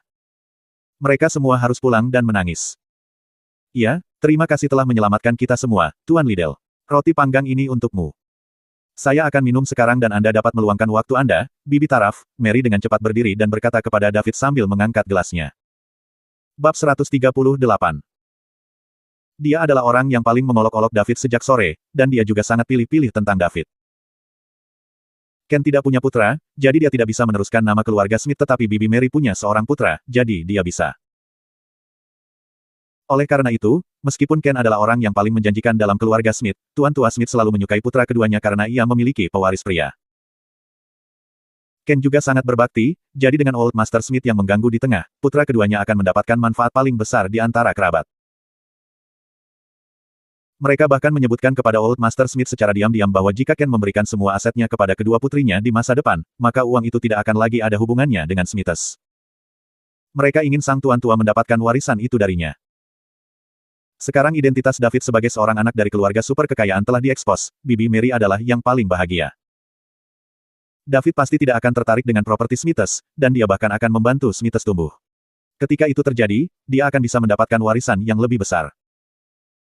Mungkin suatu hari keluarganya akan memiliki ratusan juta aset. Jika itu masalahnya, dia tidak perlu bekerja terlalu keras. Betapa hebatnya menjadi wanita kaya. Ketika dia memikirkan hal ini, Bibi Mary memandang David dengan senyum di wajahnya, seperti ibu mertuanya yang menatap menantunya. Semakin dia memandangnya, semakin bahagia dia. Liddell, terima kasih atas kemurahan hati Anda yang memungkinkan Smiths kembali. Aku memanggang ini lagi. Saya akan meminumnya sekarang, meluangkan waktu Anda. Orang dewasa di dua meja memanggang David satu demi satu. Perubahan yang paling jelas adalah bagaimana mereka mengatasinya sekarang. Pada sore hari, mereka memanggilnya David atau Dev, tetapi sekarang, mereka semua memanggilnya Tuan Liddell. Juga, ketika semua orang memanggang David di sore hari, mereka hanya akan berhenti begitu David menyelesaikan minumannya. Namun, saat ini, mereka semua akan minum lebih dulu sementara David hanya mengambil sedikit teguk. Mereka tidak akan berani mengatakan apapun bahkan jika David tidak minum. Ini adalah perubahan status dan posisi. Makan malam berlanjut. David telah menjadi bintang makan malam. Sekarang, semua orang menghormati David dengan sengaja atau sebaliknya. Jika dia ingin makan sesuatu, makanan itu akan berhenti di depannya untuk waktu yang sangat lama. Tuan rumah dan tamu makan malam telah menikmati diri mereka sendiri. Ketika hampir berakhir, pintu didorong terbuka. Mereka mengira itu adalah pelayan, tetapi suara kasar terdengar. Jelas itu bukan suara pelayan. Smith, ini dia. Sangat sulit untuk menemukanmu. Ketika Ken mendengar suaranya, ekspresinya berubah. Orang itu datang dengan tampilan yang ganas. Dia bahkan memiliki beberapa pria mengikuti di belakangnya, dan jelas itu. Dia bukan orang yang baik. Setelah memasuki ruangan, dia menamparkan bahu Ken dengan kekuatan sedemikian rupa sehingga pisau di tangan kanan Ken jatuh ke tanah. "Eric, apa yang kamu lakukan? Ini adalah pertemuan keluarga, jangan membuat masalah di sini," kata Ken dengan marah. "Saya membuat masalah. Mengapa saya masih mengganggu Anda jika Anda sudah berurusan dengan urusan kami? Anda kaya dan Anda telah kembali sekarang, ditambah lagi Anda adalah Smith yang terkenal lagi. Apa yang salah? Apakah saya tidak ada apa-apa untuk Anda sekarang?" Eric Waters bertanya sambil menyipitkan matanya. "Eric, ini antara kamu dan Harvey. Itu tidak ada hubungannya dengan saya atau perusahaan," kata Ken. Harvey Niale adalah mantan mitra Ken. Dia mencuri semua properti perusahaan dan bahkan meminjam banyak uang dengan nama perusahaan. Ken telah membayar kembali semua uangnya. Bagaimanapun, itu dipinjam atas nama perusahaan, dan dia masih perwakilan hukum perusahaan, jadi dia perlu membayar hutang. Dia hanya bisa menyalahkan dirinya sendiri karena berteman dengan orang yang salah. Namun, Harvey yang mendapat pinjaman pribadi dari Eric, dan itu berdiri dengan alasan bahwa Ken tidak boleh disalahkan untuk ini. Karena Erik tidak dapat menemukan Harvey sekarang, dia hanya bisa mencari mantan perusahaannya dan Ken. Selain itu, Erik juga seorang tiran lokal yang terkenal, dan dia memiliki banyak pria yang bekerja di bawahnya. Banyak orang menyebabkan masalah di perusahaan Ken beberapa hari ini. Mereka semua meminta Ken untuk membayar Anda. Ketika Ken menelepon polisi, mereka akan pergi dan ketika polisi pergi, mereka akan kembali. Seperti kata pepatah, lebih baik menyinggung bangsawan daripada penjahat. Inilah artinya, Ken merasa sangat tidak berdaya dengan Erik yang tak kenal lelah. Dia juga berpikir untuk membayar kembali uang itu, tetapi Erik tidak hanya meminta kepala sekolah 500.000, tetapi juga meminta 1 juta dalam bunga, yang merupakan total 1,5 juta. Baru pada saat itulah Ken menyerah memikirkan membayarnya untuk menyingkirkan masalah ini. Begitu seseorang seperti Erik mendapat manfaat, dia akan menjadi hiu yang berbau darah. Tidak mungkin untuk menyingkirkannya begitu dia mendekat. Bab 139. Smith, Anda tidak bisa mengatakan itu. Harvey adalah teman Anda dan dia juga pemegang saham perusahaan Anda. Sekarang setelah Anda kembali, siapa yang tahu jika Anda bekerja sama untuk mempermainkan saya seperti orang bodoh? Kata Erik. Erik tahu Harvey adalah orang yang mencuri uang perusahaan, jadi itu tidak palsu. Namun, dia harus mencari kambing hitam. Jika tidak, bagaimana dengan uangnya? Secara kebetulan, perusahaan Ken tiba-tiba kembali, jadi dia mengalihkan perhatiannya ke Ken. Erik, berhenti membuat keributan di sini. Harvey mengambil uang perusahaan dan saya sudah menelepon polisi. Polisi sudah menyelidiki ini, dan Anda bisa meminta mereka untuk memeriksa apakah kami berbohong kepada Anda. Saya tidak peduli. Saya hanya peduli dengan uang saya. Jika Anda tidak ingin membayar saya uang saya akan pergi ke kantor Anda setiap hari. Saya ingin melihat apakah salah satu dari kita memiliki waktu luang. Petik 2. Setelah Erik mengatakan itu, dia memindai semua orang di kerumunan. Ketika dia melihat Taraf, matanya yang kecil tidak bisa meninggalkannya lagi. Dia sangat cantik dan seksi. Meskipun dia sedang duduk, dia masih bisa mengatakan bahwa dia pasti lebih tinggi dari 170 cm. Dia telah bermain dengan banyak wanita dalam beberapa tahun terakhir, tetapi tidak ada yang bisa dibandingkan dengan Taraf. Tak satu pun dari mereka berjumlah bahkan sepertiga dari dirinya. Minat terbesarnya dalam hidup adalah wanita, semua jenis wanita. Ketika dia melihat Taraf, dia memutuskan bahwa dia harus mendapatkan wanita ini. Erik, jangan berlebihan. Erik tidak memperhatikan Ken lagi. Sebaliknya, dia berjalan menjauh dari Ken dan pergi ke sebelah Taraf. Nona, bolehkah saya tahu nama Anda? Saya Erik Waters dan saya ingin menjadi teman Anda. Taraf tidak mengatakan apa-apa. Namun, jelas bahwa dia gugup. Banyak dari mereka di ruangan itu tidak berani mengatakan apa-apa meskipun mereka marah. Erik adalah seorang tiran lokal yang terkenal di kota kambing, dan semua orang akan berakhir dalam kondisi buruk jika mereka menyinggung perasaannya. Bahkan Ken tidak berdaya melawannya, apalagi yang lain. Membanting. Ken membanting tangannya ke meja dan berdiri. Dia menunjuk Erik dan meraung, Erik, jangan berlebihan. Jika kamu berani menyentuh keluargaku, aku akan mati bersamamu. Ken marah. Bagaimana dia tidak tahu karakter Erik? Erik ingin meletakkan tangannya di atas putrinya. Ken tidak akan pernah mentolerir ini. Jika dia bahkan tidak bisa melindungi keluarganya, mengapa dia harus terus menjadi laki-laki? Ditambah lagi, calon menantunya, David, sedang menonton. Namun, dia tidak pernah berpikir untuk meminta bantuan David. Meskipun David berasal dari keluarga kaya, ini juga di luar kekuasaannya. Ini bukan wilayah keluarganya, jadi mereka tidak memiliki kekuatan di sini. Jika dia bertindak, ini akan menjadi pelanggaran aturan. Erik mengabaikan ancaman Ken dan menyipitkan matanya untuk tersenyum pada Taraf. Kemudian, dia berkata, "Oh, keluarga. Jadi, dia putrimu. Tuan Smith, saya tidak menyangka Anda akan memiliki putri yang begitu cantik. Mengapa Anda tidak memberitahu saya sebelumnya? Jika Anda memberitahu saya, kami tidak harus sampai ke tahap ini." Petik 2. Dia tidak peduli sedikit pun tentang ancaman Ken. Mati bersamaku. Ken Smith, kamu bahkan tidak layak mati bersamaku. Kamu hanya bos kecil dengan sedikit kekayaan bersih. Ada banyak orang sepertimu di kota kambing. Namun, berapa banyak Erik Waters yang ada di kota kambing? Bahkan jika Erik tidak memiliki hak untuk menguasai dunia bawah tanah kota kambing, dia setidaknya berada di 5 besar. Dia bahkan tidak peduli dengan orang-orang seperti Ken. Dia memiliki banyak cara untuk membuat pihak lain mematuhinya, kecuali jika mereka tidak ingin tinggal di kota kambing lagi dan mereka memindahkan seluruh keluarga mereka. Ken menarik napas dalam-dalam 2 kali dan berkata, Erik, saya akan membayar jumlah yang Anda inginkan. Silakan pergi sekarang. Namun, Erik tidak bergeming. Dia tertawa kecil dan berkata, Tuan Smith, saya tidak ingin uang lagi. Jika Anda memberi saya putri Anda, saya berjanji perusahaan Anda akan makmur dan berkembang di kota kambing. Apa katamu? Kamu. Ken sangat marah sehingga dia tidak bisa berbicara. Jika Anda terus melakukan ini, kami akan memanggil polisi. Kata Ibu Taraf, Laura. Setelah dia mengatakan itu, dia mengeluarkan teleponnya untuk memanggil polisi. Jika kamu berani memanggil polisi, aku berjanji akan menghancurkan masa depan perusahaanmu di kota kambing. Plus, tidak hanya itu, rumah Anda juga akan terpengaruh. Saya yakin Anda tidak ingin bangun setiap hari dengan tumpukan kotoran di depan rumah Anda, bukan? Atau terkena cipratan kotoran saat Anda berjalan di jalan. Erik berkata dengan nada yang tidak menyenangkan. Sekarang, Laura terkejut. Tangannya yang membuat panggilan juga berhenti tiba-tiba. Dia takut keputusannya akan mempengaruhi masa depan suaminya. Semua orang di sekitar mereka juga ketakutan karena Erik telah melakukan banyak hal serupa seperti ini.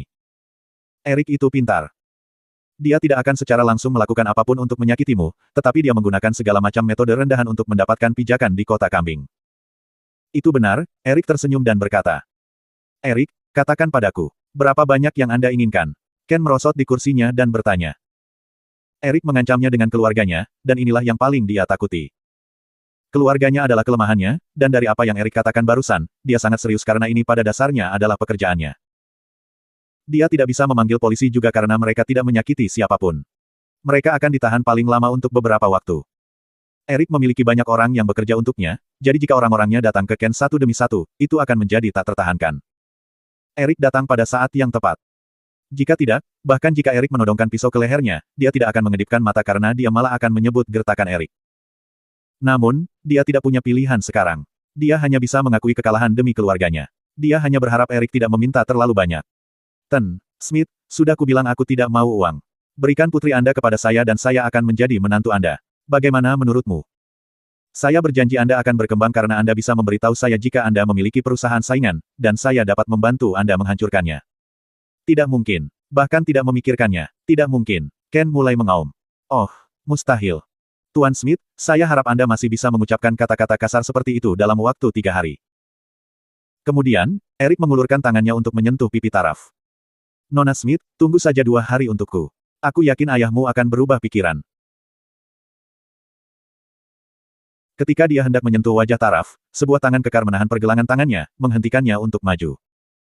Bab 140. Ketika Erik hendak menyentuh wajah mulus Taraf, dia tidak menyangka ada tangan yang mencengkeramnya dengan erat. Dia memiringkan kepalanya untuk melihat dan memperhatikan bahwa seorang pemuda di sebelah Taraf adalah orang yang menangkapnya. Nak, lebih baik kamu mengurus urusanmu sendiri, jika tidak, aku akan membuat hidupmu seperti neraka. Erik berkata kepada David dengan marah. David tidak mengatakan apa-apa, dan malah mencengkeram tangan Erik semakin erat. Erik mulai merasa ada yang tidak beres. Tangannya yang dipegang oleh Erik mulai terasa sangat sakit. Keningnya juga mulai berkeringat. Ah, berhenti, berhenti, berhenti. Erik tidak tahan lagi dan dia berteriak kesakitan. Erik, Erik, Erik. Ketika anak buah Erik melihat Erik berteriak kesakitan saat David meraihnya, mereka ingin pergi dan membantunya. Namun, Erik menghentikan mereka. Jangan datang. Mereka berhenti seketika. Temanku, kamu masih muda, jangan melakukan hal bodoh. Letakkan tanganmu dan aku akan berpura-pura tidak terjadi apa-apa hari ini. Bagaimana menurutmu? Erik tergagap. Tangannya sangat kesakitan sehingga dia bahkan tidak bisa berbicara dengan benar, jadi dia harus mengakui kekalahan. Dia bahkan merasa tulang-tulang di tangannya diremukkan oleh David. David memandang Erik dan tidak mengatakan apa-apa. Apakah dia bahkan perlu bersikap baik kepada orang jahat seperti Erik? Tentu saja tidak. Ia mengeratkan genggamannya pada tangan Erik. Erik mulai merintih kesakitan saat dipegang oleh David. Sakit sekali, Pak, tolong, lepaskan. Kemudian, semua orang di ruangan itu mendengar suara yang mengerikan. Retakan. Apakah Erik menderita patah tulang? Semua orang menatap David dengan ketakutan. Pria muda yang sopan ini sebenarnya sangat biadab. Dia dengan paksa mematahkan tangan Erik. Dari mana dia mendapatkan kekuatan seperti itu? Bagaimana rasanya tulang Anda patah karena cengkeraman tangan yang kuat? Erik sangat kesakitan sehingga dia tidak bisa berbicara. Pakaiannya kini basah oleh keringat.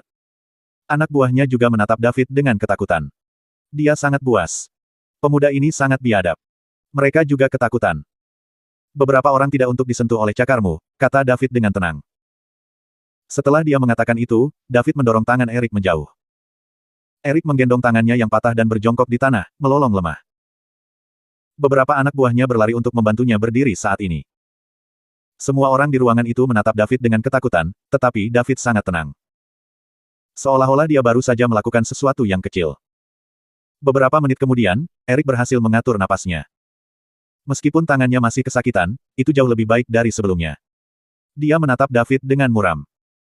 Nak, aku tidak peduli siapa kamu, tetapi kamu sudah selesai.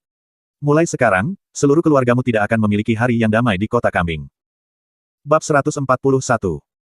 Kamu Erik, kan? Saya akan duduk di sini hari ini untuk melihat bagaimana tepatnya saya akan selesai.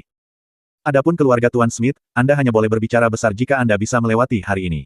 Nada bicara David masih tenang. Dia tidak sedikit pun khawatir tentang ancaman Erik. Baiklah, tunggu saja. Saat Erik mengatakan itu, dia mengeluarkan teleponnya dan mulai memutar nomor dengan tangannya yang lain. Dia ingin menelepon seseorang, tetapi dari penampilan David barusan, dia bukanlah seseorang yang bisa ditangani oleh beberapa dari mereka. Bahkan jika kamu kuat, lalu apa? Seperti kata pepatah, ada kekuatan dalam jumlah, dan saya tidak percaya Anda akan mampu mengalahkan 30 hingga 5 orang.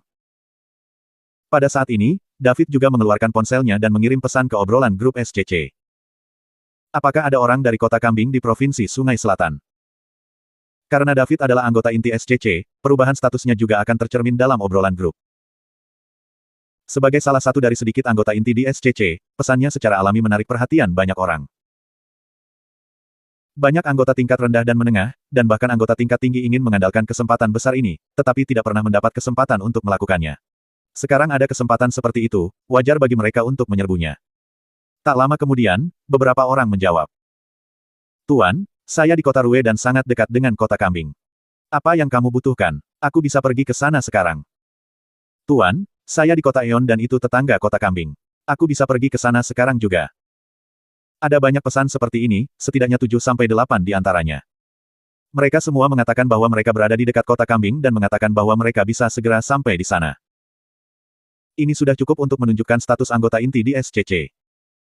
Jika seorang anggota tingkat tinggi mengirim pesan ini, meskipun semua orang akan membalas dengan sangat cepat, mereka tidak akan menaruh hati mereka padanya. Pada saat ini, sebuah pesan menarik perhatian David. Tuan, saya dari kota kambing, dan saya di kota kambing sekarang. Kamu ada di mana? Aku bisa datang sekarang. David segera mengirim pesan pribadi kepada orang itu. Saya David dan saya berada di kamar pribadi 36 di Goat City Holiday Inn. Saya mengalami beberapa masalah. Bisakah kamu membantuku? Tentu saja. Jangan khawatir, Pak. Tidak ada yang tidak bisa saya selesaikan di kota kambing. Mohon tunggu. Saya akan sampai di sana dalam 20 menit, tidak, 15 menit. Baiklah, cepatlah. Aku akan menunggumu. Tuan, tolong tunggu. Aku akan pergi sekarang. David meletakkan telepon. Taraf memandang David dari satu sisi dengan matanya yang indah bersinar. Di ujung lain panggilan. Boris Fleming berada di spa bersama beberapa temannya sambil menikmati pijatan kaki dari beberapa pemijat wanita muda. Saat dia melihat melalui teleponnya dengan bosan, dia melihat tembakan besar dalam kelompok bertanya tentang siapa yang ada di kota kambing di Provinsi South River. Kota kambing di Provinsi Sungai Selatan. Bukankah dia dari sana? Anggota inti SCC di kota kambing. Boris dengan cepat menjawab di grup dan pihak lain segera mengiriminya pesan pribadi. Setelah mengobrol dengan David, Boris dalam keadaan gembira. Dia adalah tiran nomor 1 di kota kambing, tetapi dia hanya seorang pemula. Meskipun lebih dari 60% pusat hiburan di kota kambing dikendalikan olehnya, dia tidak memiliki banyak latar belakang. Dia ingin meninggalkan kota kambing dan lebih memajukan karirnya dan kemudian masuk ke kota kelas atas di Provinsi Sungai Selatan. Pada akhirnya, ia menggunakan semua usahanya untuk menarik tali dan bahkan menghabiskan uang untuk akhirnya bergabung dengan SCC, sebuah organisasi yang sangat besar baginya. Anggota tingkat terendah di klub adalah orang-orang seperti dia, sedangkan anggota tingkat menengah dan tinggi adalah orang-orang besar di kota-kota provinsi. Dia ingin menjilat orang-orang ini, tetapi tidak ada yang peduli padanya. Jadi, dia perlahan kehilangan kesabarannya. Dia merasa akan lebih baik untuk kembali mengelola wilayahnya. Namun, ada anggota inti SCC yang meminta bantuannya di kota kambing. Apa itu anggota inti? Hanya ada lebih dari selusin dari mereka di SCC. Dia tidak pernah berpikir bahwa dia bisa melakukan kontak dengan orang-orang besar seperti itu. Ini adalah kesempatan yang diberikan kepadanya oleh Tuhan dan itu adalah kesempatan baginya untuk berkembang. Dia harus memegang telur emas ini dengan benar. Adapun masalah yang disebutkan David. Dia bahkan tidak terganggu olehnya. Tidak ada yang tidak bisa dia selesaikan di kota kambing. Dia sudah berpikir bahwa setelah membantu David, anggota inti SCC, untuk menyelesaikan masalah, dia seharusnya bisa menganggap dirinya sebagai kenalannya. Jika dia lebih banyak berinteraksi dengannya, perlahan tapi pasti, dia akan bisa bergantung pada pukulan besar ini. Bab 142. Boris dengan cepat berdiri dan berkata kepada teman-temannya, teman-teman, kalian harus terus bersenang-senang. Saya memiliki beberapa urusan mendesak yang harus saya urus sekarang, jadi saya harus pergi sekarang. Boris, apa yang begitu mendesak sehingga kamu bahkan meninggalkan teman-temanmu? Ya, akhirnya kita punya waktu untuk bertemu, jadi apa artinya kau pergi begitu saja? Boris juga merasa malu. Dia adalah orang yang menjadi tuan rumah ini dan mereka bertiga adalah teman dekatnya. Namun, dia harus segera pergi ke David dan dia tidak bisa menunda masalah ini. Jadi, dia berkata, seorang anggota inti SCC mendapat masalah di Goat City Holiday Inn. Aku harus pergi sekarang. Anggota inti SCC. Ketiga temannya sedikit terkejut. Meski bukan anggota SCC, bukan berarti mereka tidak mau bergabung. Hanya saja mereka tidak memiliki jalan masuk. Namun, setelah Boris bergabung dengan SCC, dia akan selalu pamer di depan mereka. Jadi, mereka memiliki beberapa pemahaman dasar tentang SCC. Boris adalah anggota tingkat terendah dan ada anggota tingkat menengah dan tinggi di atasnya. Anggota inti dapat menjadi manajemen SCC. Tembakan besar semacam ini akan menjadi kehadiran yang sangat tangguh. Menurut Boris, hanya ada selusin anggota inti di seluruh SCC. Mereka semua adalah orang-orang hebat yang hebat. Dengan demikian, mereka dengan cepat bangkit dengan niat melihat kelangsingan anggota inti SCC. Boris, bisakah kami pergi bersamamu untuk melihat seperti apa anggota inti SCC itu? Salah satu teman Boris bertanya. Boris memikirkannya dan menjawab, baiklah, kita harus pergi sekarang. Kita tidak bisa membuatnya menunggu kita sampai dia tidak sabar. Dengan itu, mereka berempat berganti pakaian dan dengan cepat melesat ke Holiday Inn. Kamar pribadi 36 di Holiday Inn. Orang-orang yang Erik panggil ada di ruangan sekarang dan ada lebih dari 20 orang dari mereka. Beberapa dari mereka bahkan berada di luar pintu, yang mendorong seluruh keluarga Smith ke sudut ruangan. Dua anak yang lebih kecil hampir menangis karena ketakutan. Ketika yang lain melihat itu, mereka khawatir. Mereka belum pernah melihat pemandangan seperti itu sebelumnya. Keluarga Taraf memandang David dan mereka sangat mengkhawatirkannya. Sekarang, hanya David yang duduk tak bergerak di kursi. Setelah Erik memanggil orang-orangnya, dia menjadi lebih percaya diri. Bukankah kamu barusan sangat nakal, nak? Mengapa kamu tidak berbicara sekarang? Ayo, tunjukkan padaku betapa buruknya kamu. Dengarkan aku. Anda sudah selesai. Aku akan membunuhmu hari ini. Saat Erik mengatakan itu, dia menggunakan tangannya yang tidak terluka untuk menunjuk ke hidung David. Ekspresinya sangat arogan, ludahnya hanya beberapa inci dari wajah David. Erik, berapa banyak uang yang kamu inginkan? Saya akan memberi Anda uang. Tolong bawa anak buahmu dan pergi. Ken berdiri di depan keluarganya dan berkata kepada Erik. Uang. Ken, menurutmu uang bisa menyelesaikan apa yang terjadi hari ini? Biarkan saya memberitahu Anda, jangan pernah berpikir untuk ikut campur hari ini. Saya akan melunasi hutang saya dengan Anda nanti. Sekarang, aku harus menjaga anak ini. Saat Erik mengatakan itu, jarinya sudah menyentuh hidung David. Daud tidak mengatakan apa-apa. Dia segera mengulurkan tangannya dan meraih jari Erik yang menunjuk ke arahnya. Kemudian, dia dengan cepat dan paksa menariknya kembali. Retakan. Suara lain mengejutkan semua orang di ruangan itu. Ah! Erik mulai berteriak kesakitan. David terlalu cepat sekarang dan sebelum ada yang bisa kembali sadar, David sudah mematahkan jari Erik. Pada saat ini, lebih dari 20 pria yang mengelilingi Erik akhirnya sadar kembali. Saat mereka hendak menyerang David, sebuah suara datang dari pintu. Siapa di sini yang berani menggerakkan otot? Ketika mereka mendengar suara ini, orang-orang yang akan mengambil tindakan berhenti. Bab 143. Boris masuk dari luar bersama tiga temannya. Erik masih meratap di tanah.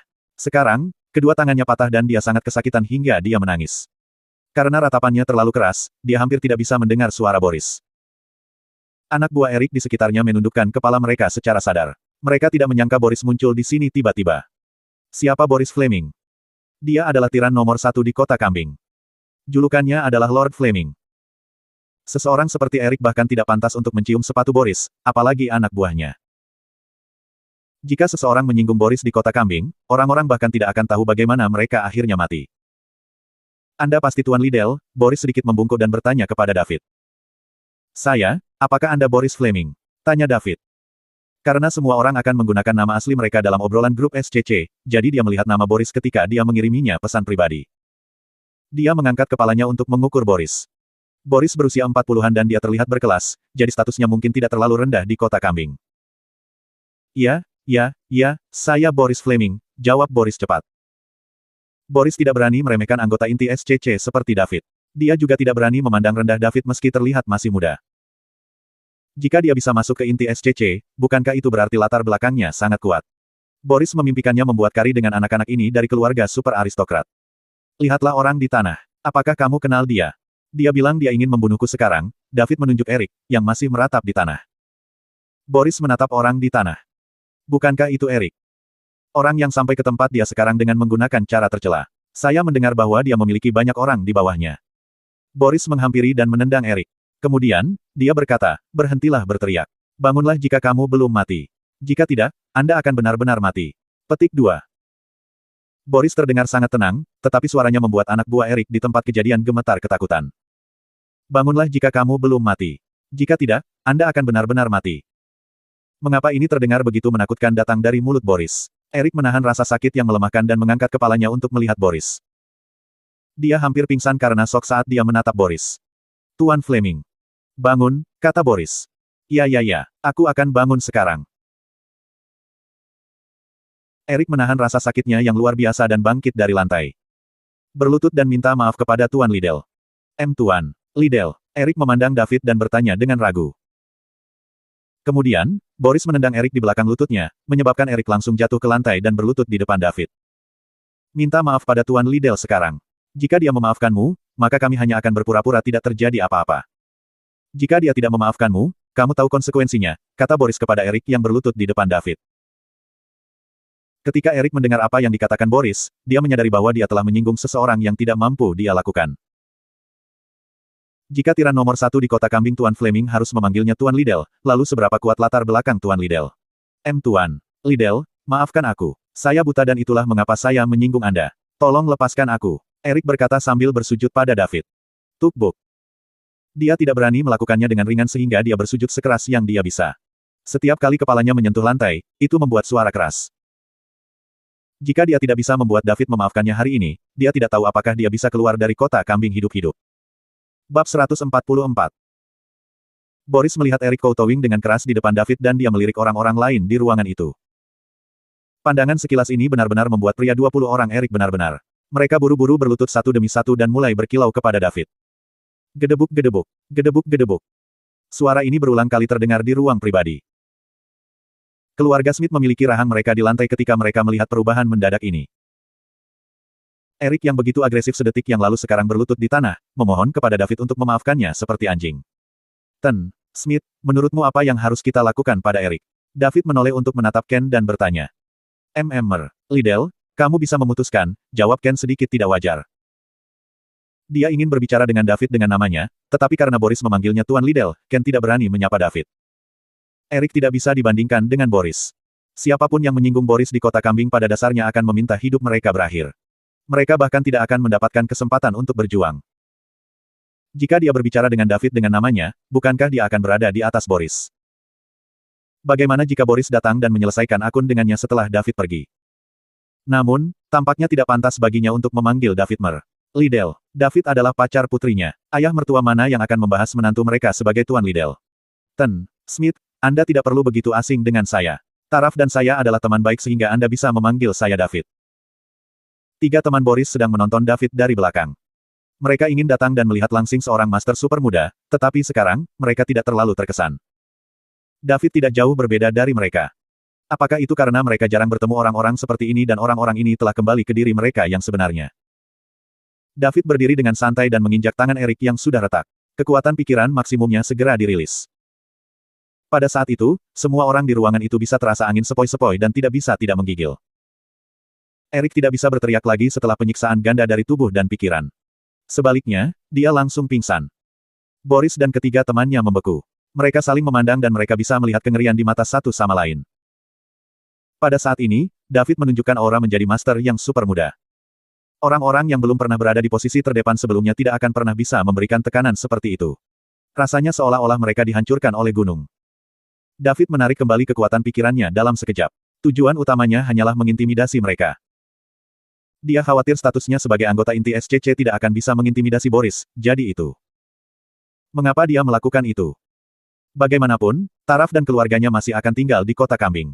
Karena dia ingin membantu mereka, dia harus melakukannya secara menyeluruh. Sejujurnya, David hanya memikirkan ini karena dia baru saja bergabung dengan SCC dan tidak memahami organisasi. Status anggota inti di SCC tidak sama dengan anggota tingkat tinggi. Bagi Boris, Anggota tingkat rendah, itu cukup mengintimidasi. Dia tidak akan pernah berani menyimpan niat buruk melawan David. Boris, ini Tuan Smith, dan dia ayah teman baikku. Saya akan membutuhkan Anda untuk merawatnya di kota kambing, menunjuk David ke Ken dan berkata kepada Boris. Dari penampilannya sekarang, status Boris di kota kambing seharusnya tidak terlalu rendah. Jika dia di sini untuk merawat Ken dan keluarganya, maka mereka mungkin dapat memiliki kehidupan yang cukup baik. Jangan khawatir, Tuan Liddell. Bisnismer. Smith adalah bisnis saya. Saya tidak dapat menjamin Anda jika ada di tempat lain, tetapi selama itu di kota kambing, kecil saya akan berjanji bahwa dia akan berkembang tanpa hambatan. Boris menepuk dadanya dan berjanji. Dia sangat ingin memiliki hubungan yang baik dengan David. Ditambah lagi, jika dia ingin melindungi seseorang di kota kambing, hanya perlu satu kalimat. Bab 145. Baiklah, aku akan mengingatmu, Boris. Hubungi saja saya jika Anda membutuhkan sesuatu di masa depan. David menepuk bahu Boris dan berkata. Ya, Tuan Liddell. Boris menjawab dengan semangat. Smith, ayo pergi. Serahkan saja kekacauan ini pada Boris, kata David kepada Ken dan keluarganya. Setelah dia mengatakan itu, David adalah orang pertama yang keluar. Segera, Ken dan keluarganya dengan cepat mengikuti di belakang. Ketika mereka berjalan keluar dari koridor, mereka melihat deretan orang berlutut di koridor. Mereka semua adalah pria yang dipanggil oleh Eric, dan sekarang, mereka semua berlutut di tanah sambil gemetaran. Mereka tidak takut pada David. David masih terlalu tak terbayangkan bagi mereka sebenarnya takut pada Boris. Mereka tidak menyebut Boris sebagai tiran nomor satu di kota kambing tanpa alasan. Itu karena Boris telah membuktikannya dengan tindakannya. Setelah mereka keluar dari Holiday Inn, David ingin kembali ke River City karena jaraknya tidak begitu jauh dari lokasinya. Itu hanya 2 jam perjalanan, dan masih akan lebih awal saat dia mencapai River City jika dia segera pergi. Di sisi lain, Ken dan keluarganya ingin David menginap. Mereka ingin berinteraksi dengan David Liddell yang menguasai tiran nomor 1 di kota kambing. Sementara mereka berhubungan dengan dia, mereka ingin mengurangi perasaan sakit yang datang sebagai akibat dari rasa tidak hormat yang diderita David sore ini. Ini terutama berlaku untuk orang-orang yang mengejek dan menggoda David sore ini. Jika mereka tahu David begitu kuat, mereka akan segera pergi menjilat dengan dia. Bagaimana mereka bisa memandang rendah David? Namun, setelah apa yang baru saja terjadi, mereka sedikit takut dengan kebiadaban David. Karena itu, mereka tidak berani mendekati David dan hanya bisa melihat taraf. Ken juga menarik-narik pakaian taraf secara diam-diam. Dia mengisyaratkan padanya untuk membuat David tinggal. David hendak membuka pintu mobil untuk masuk ke dalam mobil. Daud, taraf memanggil. David menoleh untuk melihat taraf. Bisakah kamu menginap malam ini? Taraf bertanya, menatap David dengan penuh harap. David ingin mengatakan tidak, tetapi melihat wajah taraf yang sangat memikat dan matanya yang penuh harap, kebiasaan lamanya kembali. Dia terlalu malu untuk menolak wanita cantik yang dekat dengannya dan baik padanya.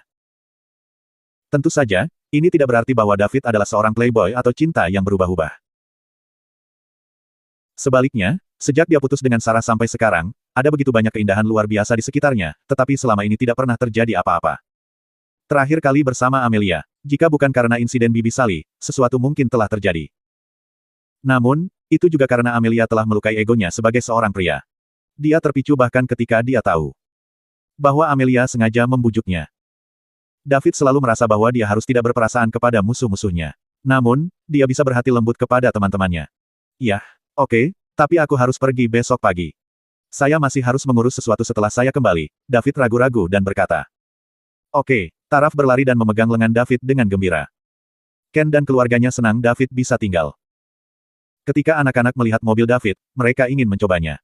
Godaan mobil sport kelas atas cukup besar bagi mereka. Namun, orang tua mereka menghentikan mereka. Mereka sama sekali tidak terkejut bahwa David bisa mengendarai mobil sport seperti ini. Mobil ini cocok untuk status David sebagai master super muda.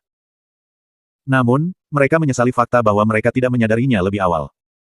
Jika mereka melihat mobil David saat dia tiba, mereka tidak akan memandang rendah dia. Begitu saja, David mengantar Taraf pulang, dan kemudian, semua orang kembali ke rumah Taraf sekali lagi. Bab 146. David, Ken, dan keluarga Ken kembali. Boris dan ketiga temannya, Eric yang tidak sadarkan diri di lantai, dan puluhan pria Eric yang berlutut di lantai adalah satu-satunya yang tersisa di Private Room 36 di Holiday Inn. Bagaimana menurutmu? Boris bertanya pada teman-temannya. Saya tidak merasakan apa-apa pada awalnya, tetapi saat dia berdiri, saya merasa seolah-olah ada gunung di depan saya. Saya merasakan gengsi yang sangat kuat. Gerakan mengungkap kekerasan seksual demi menghapuskannya. Pada saat itu barusan, aku bisa merasakan angin sepoi-sepoi yang dingin. Tuan muda ini tidak tampak seperti orang biasa. Tidak ada anggota inti SCC yang biasa-biasa saja. Teman-teman, berhenti menebak. Ayo bereskan kekacauan ini. Boris, jika kamu benar-benar bisa menjilat dengan hidangan besar ini, jangan lupakan kami. Jangan khawatir. Jika saya berhasil, saya tidak akan melupakan kalian, jawab Boris. Menilai tekanan yang David keluarkan barusan, mungkin saja David tidak ingin mengotori tangannya pada seseorang seperti Erik, dan karena itulah dia memanggil Boris untuk membantu. Keesokan harinya, David bangun, makan sarapan, dan kembali ke River City. Taraf ingin beristirahat di rumah selama 1 hari lagi sebelum dia kembali, jadi dia kembali sendirian. Tidak ada kecantikan yang mencoba memberikan dirinya padanya kemarin. Selain beberapa kerabat Taraf yang memuji David dan hanya pergi saat tengah malam, tidak ada hal lain yang terjadi. Waktu berlalu perlahan. 3 hari kemudian, David akhirnya menerima telepon dari Pearl. Dia mengatakan bahwa dia memperhatikan proyek tertentu dan menurut survei tim yang dia bentuk, itu layak untuk diinvestasikan. Namun, pihak lain meminta jumlah yang sangat tinggi, jadi dia ingin meminta pendapat David. David tidak mengatakan apa-apa dan segera mengirim sejumlah uang. Apa yang dia pikirkan tentang ini? Dia sangat ingin pihak lain meminta harga yang lebih tinggi. Dia merasa bahwa dia tidak memiliki banyak tempat di mana dia bisa menghabiskan uang. Uang yang biasanya dia habiskan tidak akan meningkatkan poin mewahnya. Dia hanya menggunakan 200 juta untuk membeli 2 rumah untuk Bibi Diana dan Bibi Sally. Dia bahkan tidak membayar 100 juta lainnya. Sekarang, dia tidak tertarik pada 1 atau 2 poin mewah. Jika dia ingin poin mewah meningkat lebih cepat, dia hanya bisa berinvestasi dengan panik. Namun, dia tidak bisa berinvestasi secara acak. Jika dia tidak mengikuti aturan dan melakukan apapun yang dia inginkan, dia mungkin menarik perhatian seseorang dengan niat buruk. Dia merasa bahwa dia tidak memiliki kekuatan untuk melindungi aset yang dia miliki saat ini, jadi dia harus menjaga profil yang sangat rendah untuk saat ini. Jika mereka ingin berbicara tentang kekuasaan, dia baru saja memulai dan masih membangun dirinya sendiri. Dia bermil-mil jauhnya dari T-Man Stan Warner dari fraksi T dan Clinton Zimmerman. Bahkan jika dia bersaing dengan Zachary dan Charles, dia tidak akan menjadi saingan mereka. Jika mereka ingin berbicara tentang kemampuan, Paul mengatakan kepadanya bahwa dia hanya yang paling kuat di antara anak-anak muda yang pernah dia lihat, jadi itu berarti masih banyak orang tua yang bisa mengalahkannya. Karena itu, dia ingin bekerja untuk mengembangkan semacam kekuatan yang menjadi miliknya secara eksklusif. Dia bermimpi bahwa suatu hari, ia akan memegang sejumlah besar saham di 800 dari 1000 perusahaan teratas di dunia. Ketika itu terjadi, ekonomi dunia akan berguncang saat dia melambaikan tangannya. Seberapa buruk Asterisks itu? Betapa sombongnya. Adapun mengapa dia memilih Pearl untuk mengambil alih tugas yang sangat penting ini, salah satunya adalah karena dia awalnya miskin dan tidak ada orang di sekitarnya dengan kemampuan ini. Setelah melihat-lihat semua orang yang pernah berinteraksi dengannya, Pearl adalah orang yang paling dia percayai. Dia memiliki kemampuan dan dia memiliki garis bawah. Alasan lainnya adalah bahwa keluarga Pearl datang untuk mencarinya sebelumnya, dan dari kejadian itu, dia lebih memahami Pearl. Bab 147. Dia pasti orang yang mengingat rasa terima kasih dan akan mencoba untuk membalasnya. Bahkan jika orang tuanya begitu keras padanya sejak dia masih kecil, dia masih memikirkan mereka setelah dia mulai menghasilkan uang sendiri.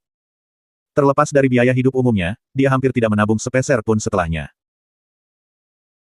Bagi David, kemampuan adalah yang kedua karena tidak masalah apakah itu menguntungkan, karena dia sudah memiliki begitu banyak uang sehingga dia tidak dapat menggunakannya. Karakter adalah hal yang paling penting. Jika karakter seseorang tidak baik, bahkan jika mereka memiliki kemampuan, David tidak akan pernah menginginkannya. Jadi, hal yang dia minati adalah karakter Pearl. Untuk seseorang seperti Pearl, David bisa menjamin bahwa begitu dia selesai marah, dia akan terus membantu keluarganya. Bagaimana dia akan melakukannya terserah padanya. Ketika dia pertama kali mendapatkan sistemnya, Directly membuat keputusan bahwa dia tidak akan pernah mengungkapkan kekuatan penuhnya sebelum dia berpikir dia bisa sepenuhnya melindungi dirinya sendiri. Menjadi rendah hati akan menjadi pilihan terbaik dalam hal ini. Itu akan menjadi senjata ajaibnya. Yang harus dia lakukan sekarang adalah mencoba menghemat poin mewah dan melihat apakah sistemnya dapat ditingkatkan. Kekuatan fisik dan mental maksimum jelas tidak cukup. Setelah mendanai Pearl sebesar 2 miliar, poin mewah tidak langsung meningkat, 20 poin hanya ditambahkan pada hari berikutnya, sehingga total menjadi 101. Ini juga memverifikasi pikiran David. Poin mewah hanya akan meningkat jika uang dalam sistem super mewah dihabiskan. Itu tidak akan bertambah jika itu adalah sumbangan atau jika dia mentransfer uang seperti dalam kasus ini dengan Pearl. Kalau tidak, bukankah lebih baik David langsung mentransfer 1 triliun ke rekening perusahaannya? Sistem ini juga sangat sederhana. Tujuannya adalah untuk membiarkan David menghabiskan uang dan kemudian meningkatkan poin mewah untuk meningkatkan dirinya. Di sisi ini, David mendirikan Departemen Keamanan dan meminta Paul untuk menghubungi beberapa tentara bayaran yang pernah dia temui di luar negeri sebelumnya. Apakah itu domestik atau asing, selama mereka mau datang, mereka akan menerima perlakuan terbaik, tetapi premisnya adalah bahwa karakter mereka harus lulus ujian. Misalnya, David tidak akan pernah menerima orang keji yang terpaksa melarikan diri ke luar negeri untuk menjadi tentara bayaran. David juga meminta Wayne dan Gordon untuk membantu Paul membangun dan menjalankan Departemen Keamanan. Bagaimanapun, dengan kekuatannya saat ini, tidak akan ada terlalu banyak orang yang bisa mengancamnya. Jika dia sendiri tidak bisa mengalahkan mereka, maka Wayne dan Gordon juga tidak akan berguna. David tidak pergi ke kelas karena dia sibuk selama beberapa hari terakhir. Oleh karena itu, gurunya memanggilnya dan menyuruhnya kembali ke kelas. David kesal. Bukankah guru mengatakan bahwa dia bisa meminta cuti sesuka hati setelah naik panggung untuk pertunjukan bakat hari buruh? Akhirnya, dia mengetahui bahwa seseorang langsung mendekati kepala universitas dan mengatakan bahwa David sering bolos kelas dan dia sama sekali tidak bertingkah laku seperti siswa. Itu rupanya mempengaruhi reputasi sekolah terkenal seperti South River University. Ujung-ujungnya malah ditegur oleh pimpinan universitas. Setelah menerima telepon dari guru, David langsung pergi ke kantor rektor. Tok-tok. David mengetuk pintu 2 kali. Masuk, sebuah suara agung datang dari pintu. David mendorong pintu hingga terbuka dan masuk. Kanselir Oliver Carson sedang duduk di kursinya membolak-balik dokumen di atas meja. Setelah David masuk, Oliver menatap David dan berkata, "Halo, ada apa?" "Halo, Mer. Carson, saya David Liddell, mahasiswa tahun ketiga dari Departemen Manajemen Bisnis," kata David sambil duduk di kursi di seberang Oliver. "Ya, baiklah." Dan, Oliver bertanya. Dia tahu David berbeda dari siswa lainnya. Biasanya, para siswa itu akan ketakutan ketika melihatnya. Di sisi lain, David terlalu riang, yang membuat Oliver merasa bahwa dia sedikit berbeda. Bab 148. Carson, aku punya sesuatu untuk diurus di luar kampus jadi aku akan sesekali meminta cuti. Saya harap Anda dapat memberi saya hak istimewa ini, kata David. Oh, Anda ingin hak istimewa untuk mengambil cuti kapanpun Anda mau. Bisakah kamu memberitahuku kenapa? Oliver tersenyum dan bertanya. Dia juga penasaran mengapa David cukup berani untuk datang ke rektor dan membuat permintaan semacam ini. Juga, tampaknya David yakin Oliver akan setuju. Karena saya menjalankan bisnis di luar kampus, saya akan cukup sibuk. Bisnis. Pak Liddell, universitas mendukung mahasiswanya dalam memulai bisnis mereka. Jika Anda memberi universitas dokumen yang relevan, universitas dapat memberi Anda hak istimewa itu setelah kami memeriksa dan menyetujuinya. Saya tidak ingin melakukan itu. Itu sebabnya saya datang kepada Anda, kata David. Oh, Tuan Liddell, apakah menurut Anda saya akan setuju? Saya yakin Anda tidak akan mengatakan tidak, Mer. Carson, apa alasannya? Oliver bertanya. Karena saya akan mendonasikan 100 juta ke South River University, yang 50 jutanya akan disiapkan sebagai dana penghargaan mahasiswa miskin, yang secara khusus akan diberikan kepada mahasiswa miskin dengan prestasi akademik yang baik, sedangkan 50 juta lainnya akan digunakan untuk meningkatkan berbagai fasilitas universitas. Tuan Carson, bagaimana menurut Anda? Kata David sambil tersenyum. Ketika Oliver mendengar apa yang dikatakan David, dia jelas terkejut. Menyumbangkan 100 juta ke Universitas South River. Ini adalah sesuatu yang tidak pernah ditemui Universitas South River selama bertahun-tahun sejak pertama kali didirikan. Belum pernah ada preseden seperti itu bahkan di antara universitas-universitas terkemuka di negara ini. South River University setidaknya masuk dalam 10 besar universitas terkemuka di negara ini, apalagi South River University. Setelah bertahun-tahun berdiri, itu juga telah membudidayakan banyak selebriti dari semua lapisan masyarakat. Mereka menerima segala macam sumbangan tetapi kebanyakan dari mereka hanya terdiri dari beberapa juta dolar. Universitas South River telah berdiri selama bertahun-tahun, sedangkan sumbangan terbesar adalah dari seorang mahasiswa yang lulus dari Universitas South River bertahun-tahun yang lalu. Sekarang dia adalah seorang taipan di dunia bisnis dengan miliaran dolar, tetapi dia hanya menyumbangkan 20 juta untuk universitas. Sekarang, seorang mahasiswa tahun ketiga di universitas benar-benar mengatakan bahwa dia akan menyumbangkan 100 juta untuk universitas. Siapa yang akan percaya ini? Sejujurnya, Oliver sendiri juga tidak percaya. Menurut pendapatnya, David mungkin di sini untuk memainkan kanselir sebagai orang bodoh. Liddell, apakah Anda yakin ingin menyumbangkan 100 juta untuk universitas? Dan Anda tidak hanya mempermainkan saya. Oliver duduk tegak dan bertanya. Tentu saja. Kalau tidak, mengapa saya datang kepada Anda? Berbincang-bincang. Jika saya ingin mengobrol, bukankah lebih baik jika saya pergi untuk mengobrol dengan siswa perempuan? kata David sambil tersenyum.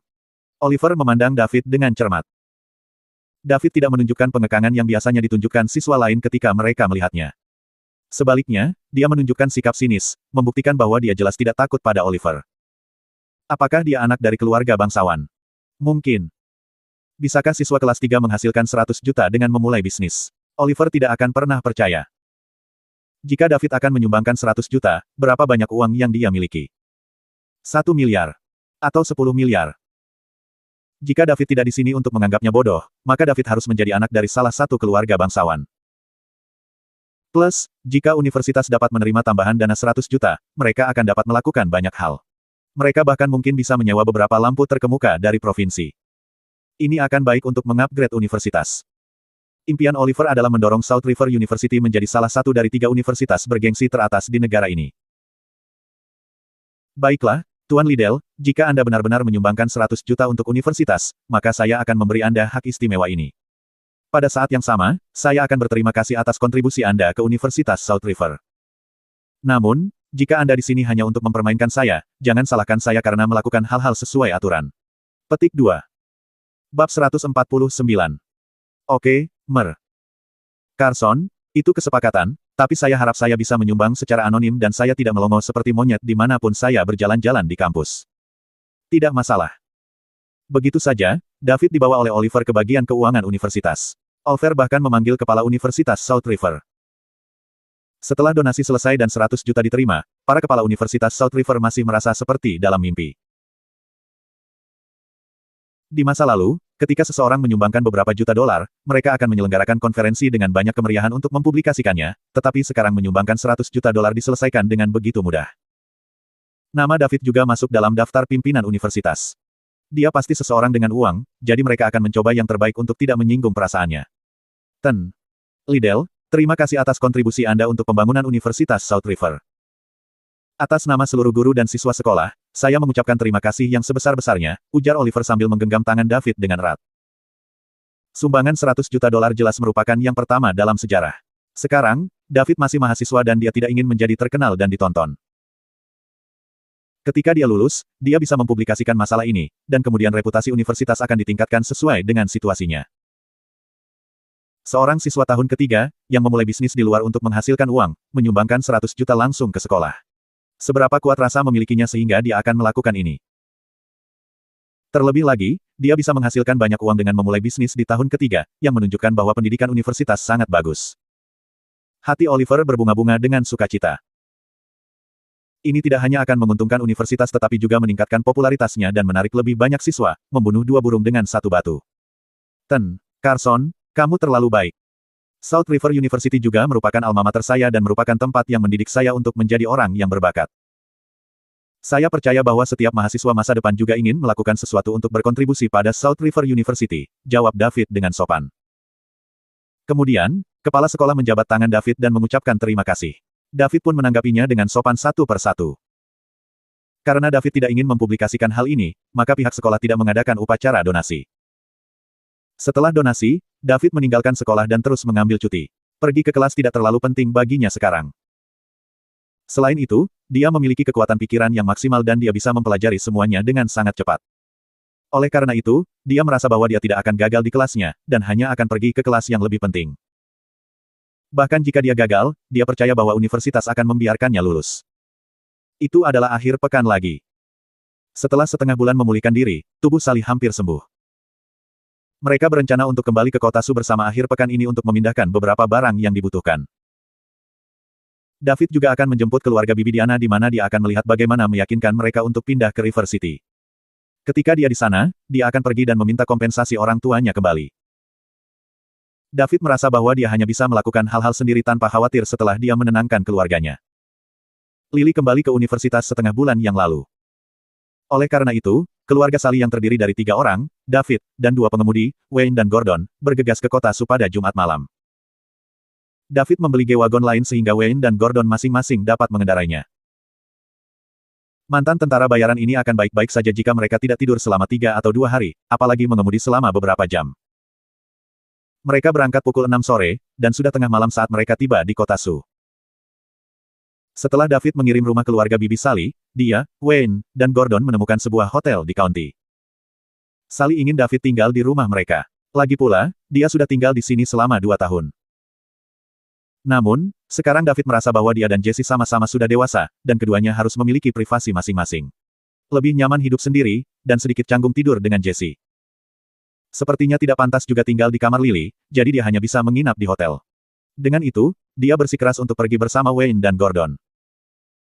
Ketika dia pergi, David meminta perjanjian yang ditandatangani dengan nama Paman Bobby. Dev, pada kenyataannya, menurut kemampuanmu, kompensasi itu tidak ada artinya bagimu, tapi aku tahu kamu marah. Bobby memang salah karena melakukan beberapa hal itu, tetapi pada akhirnya, dia masih pamanmu. Dia membesarkanmu selama beberapa tahun dan aku harap kamu tidak berlebihan, kata Sally dengan sungguh-sungguh ketika dia menyerahkan perjanjian itu kepada David. Aku mengerti, Bibi Sally. Saya hanya ingin mendapatkan kembali barang-barang milik saya, kata David. Oke, aku percaya padamu. Jalankan bersama sekarang. Petik 2. Bab 150. Keesokan harinya, David membawa Wayne dan Gordon ke rumah Paman Bobby. Berdasarkan apa yang David ketahui tentang Paman Bobby dan Bibi Karen, sama sekali tidak mungkin mereka dengan patuh menyerahkan kompensasi. Karena itu, pada malam sebelumnya, David menghubungi pengacara terbaik di River City dan mengirimkan kesepakatan ke pihak lain. Karena kesepakatan di tangan, pihak lain mengklaim hampir tidak ada keraguan dalam hal gugatan ini. Pengacara juga seharusnya sudah dalam perjalanan ke kota Su saat itu. Selain itu, ia menggunakan beberapa hubungan untuk mengarahkan orang-orang dalam sistem pengadilan. Pihak lain mengatakan bahwa selama bukti itu konklusif, itu akan ditangani secepat mungkin. Kediaman Paman Bobby terletak di pinggiran kota Su. Itu adalah rumah yang dibangun sendiri dengan 3 lantai, dan dibangun bersama oleh ayah David dan Paman Bobby dari David. Dengan kata lain, setengah dari rumah ini sebenarnya adalah milik David, tetapi setelah hak asuh David diberikan kepada Bobby, rumah itu secara alami menjadi milik Bobby. David dan gengnya segera datang ke rumah Bobby. Saat memasuki halaman, mereka melihat Bibi Karen menyirami bunga di halaman. Setelah dia melihat David datang, dia mendengus dan kembali ke rumah. Jelas bahwa dia tidak menyambut David. David membawa Wayne dan Gordon ke dalam rumah. Sejak hari Sabtu, keluarga Bobby yang terdiri dari 4 orang semuanya ada di rumah. Ada Paman Bobby, Bibi Karen, dan sepupu Felicia dan Queen. Namun, ketika mereka melihat David, tidak ada dari mereka yang mau memperhatikannya. Mereka hanya menonton televisi sambil memikirkan bisnis mereka sendiri. David tersenyum acuh tak acuh dan berjalan ke tengah ruang tamu. Kemudian, dia meletakkan perjanjian di tangannya di atas meja kopi dan berkata, Bobby, ini adalah perjanjian yang kamu tanda tangani saat itu. Cepat dan beri aku kompensasi orang tuaku. Aku tidak akan mempersulitmu. Saya tidak menginginkan rumah ini, dan saya hanya akan menganggapnya sebagai bayaran untuk tinggal di sini selama beberapa tahun terakhir. David tidak memanggil Bobby sebagai Paman Bobby lagi, dia langsung memanggilnya dengan namanya. David trauma oleh pamannya setelah tinggal di sini selama bertahun-tahun. Perjanjian apa? Kompensasi apa? Saya tidak tahu apa-apa. David, jangan dengarkan omong kosong yang dimuntahkan oleh Bibi Sally dan yang lainnya. Tidak ada yang seperti itu, bantah Bobby. Bobby, tidakkah menurutmu tidak ada artinya bagimu untuk tidak mengakuinya? Itu ditulis dalam warna hitam dan putih, dan ada catatan yang diambil di pengadilan pada saat itu. Apakah Anda pikir Anda bisa bermain bodoh? Petik 2. Bobby tidak berbicara, tetapi Karen mulai berteriak. David, kamu anak nakal yang tidak bermoral, apakah kamu pikir kami tidak menghabiskan uang untukmu selama bertahun-tahun kamu tinggal di sini? Kami memberi Anda makanan, pakaian, dan kebutuhan sehari-hari. Biarkan saya memberitahu Anda, kompensasi orang tua Anda semua dihabiskan untuk Anda. Tidak ada 1 sen pun yang tersisa. Petik 2. David menemukan bangku dan duduk. Dia berkata, ayo, bantu saya menghitung. Bagaimana saya menghabiskan 2 juta sebagai remaja? Jika Anda dapat menghitungnya untuk saya tidak akan meminta uang kembali. Apakah menurutmu pakaian, makanan, dan kebutuhan sehari-hari gratis? Seru Karen. Saya ingat ketika saya tinggal di sini selama beberapa tahun, saya makan sisa makanan yang Anda miliki dan saya mengenakan pakaian yang dikenakan Felicia.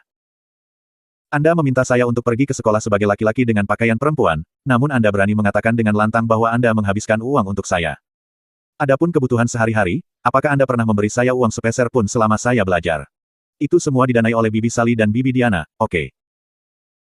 Karen terdiam dan berkata dengan kasar, ngomong-ngomong, uang orang tuamu telah dihabiskan untukmu beberapa tahun yang lalu. Tidak ada yang tersisa untuk diminta. David mengambil kesepakatan di atas meja kopi dan berkata, perhatikan baik-baik. Jelas tertulis di sini pada perjanjian, yang ditandatangani Bobby. Selain itu, pengadilan juga memiliki catatan itu, jika Anda tidak memenuhinya, saya akan menuntut Anda di pengadilan. Lanjutkan, kami tidak takut. Lagi pula uangnya sudah habis, kata Karen, tampaknya tidak takut. Pikirkan baik-baik kalau begitu. Dengan bukti ini dan catatan di pengadilan, tidak ada keraguan lagi. Ketika saatnya tiba dan Anda dicap sebagai pelaksana yang tidak jujur, aset Anda tidak hanya akan dibekukan, tetapi juga akan mempengaruhi pekerjaan Felicia. David tersenyum dan berkata. Dari apa yang David ketahui, sepupunya Felicia bekerja di sebuah bank di kota Su. Dia juga masuk setelah Bobby melakukan semua yang dia bisa untuk menarik beberapa string. Jika mereka dicap sebagai pelaksana yang tidak jujur, itu pasti akan mempengaruhi pekerjaan Felicia karena dia bekerja di bank dan orang tuanya tidak jujur. Itu sebabnya David mengatakan itu. Memang, ketika David mengatakan itu, seluruh keluarga Bobby kaget. Mereka melakukan banyak hal untuk mendapatkan Felicia pekerjaannya. Putri mereka bekerja di bank dan mereka sangat bangga padanya. Jika kasus ini mempengaruhi pekerjaan Felicia, maka itu akan menjadi sangat serius. Felicia panik. Bank sangat menghargai kepercayaan, dan jika orang tuanya adalah pelaksana yang tidak jujur, itu akan sangat mempengaruhinya. Mereka bahkan mungkin menemukan kesempatan untuk memecatnya. Mampu bekerja di bank sangat menguntungkan di daerah kecil mereka. Dia sering pamer di lingkaran teman dan teman sekelasnya. Jika ini hilang, bagaimana dia akan hidup? Memikirkan hal ini, Felicia menatap orang tuanya dengan sedikit kebencian. David, jangan main-main. Izinkan saya memberitahu Anda, jika Anda berani mengganggu pekerjaan Feli, saya tidak akan pernah memaafkan Anda. Bobby mengancam. Bobby selalu memukuli David sejak dia masih kecil, jadi bahkan setelah SMA, David agak takut melihatnya. Meskipun dia tidak tahu mengapa David berani meminta uang kembali hari ini, dia memiliki keunggulan psikologis atas David. Bobby, bagaimana kamu berniat menghukumku? Aku benar-benar ingin tahu. Apakah Anda masih akan berlari di sekitar halaman dan memukuli saya seperti ketika saya masih kecil? Anda bisa mencobanya sekarang. Setelah David selesai berbicara, wajahnya yang tersenyum tiba-tiba berubah serius. Kata-kata Bobby mengingatkannya pada masa kecilnya yang tragis. Saat itu, setiap kali Bobby melakukan kesalahan, dia akan menyalahkan David dan kemudian David akan dipukuli dengan mengerikan. Setiap kali keluarga dalam suasana hati yang buruk, mereka juga akan memukuli David untuk melampiaskan kemarahan mereka. Mereka akan menggunakan tongkat yang sangat tipis untuk memukulinya. Jadi, wajar jika David dipenuhi luka yang sangat menyakitkan. Keadaan menjadi lebih baik ketika dia meminta untuk tinggal di asrama ketika dia masih di SMP. Saat itu, dia jarang kembali setiap kali ada istirahat. Dia hanya akan pergi ke rumah Bibi Sally atau Bibi Diana. Dia hanya pindah ke rumah Bibi Sally ketika dia di SMA, sehingga meninggalkan keluarga traumatis ini. Bab selanjutnya.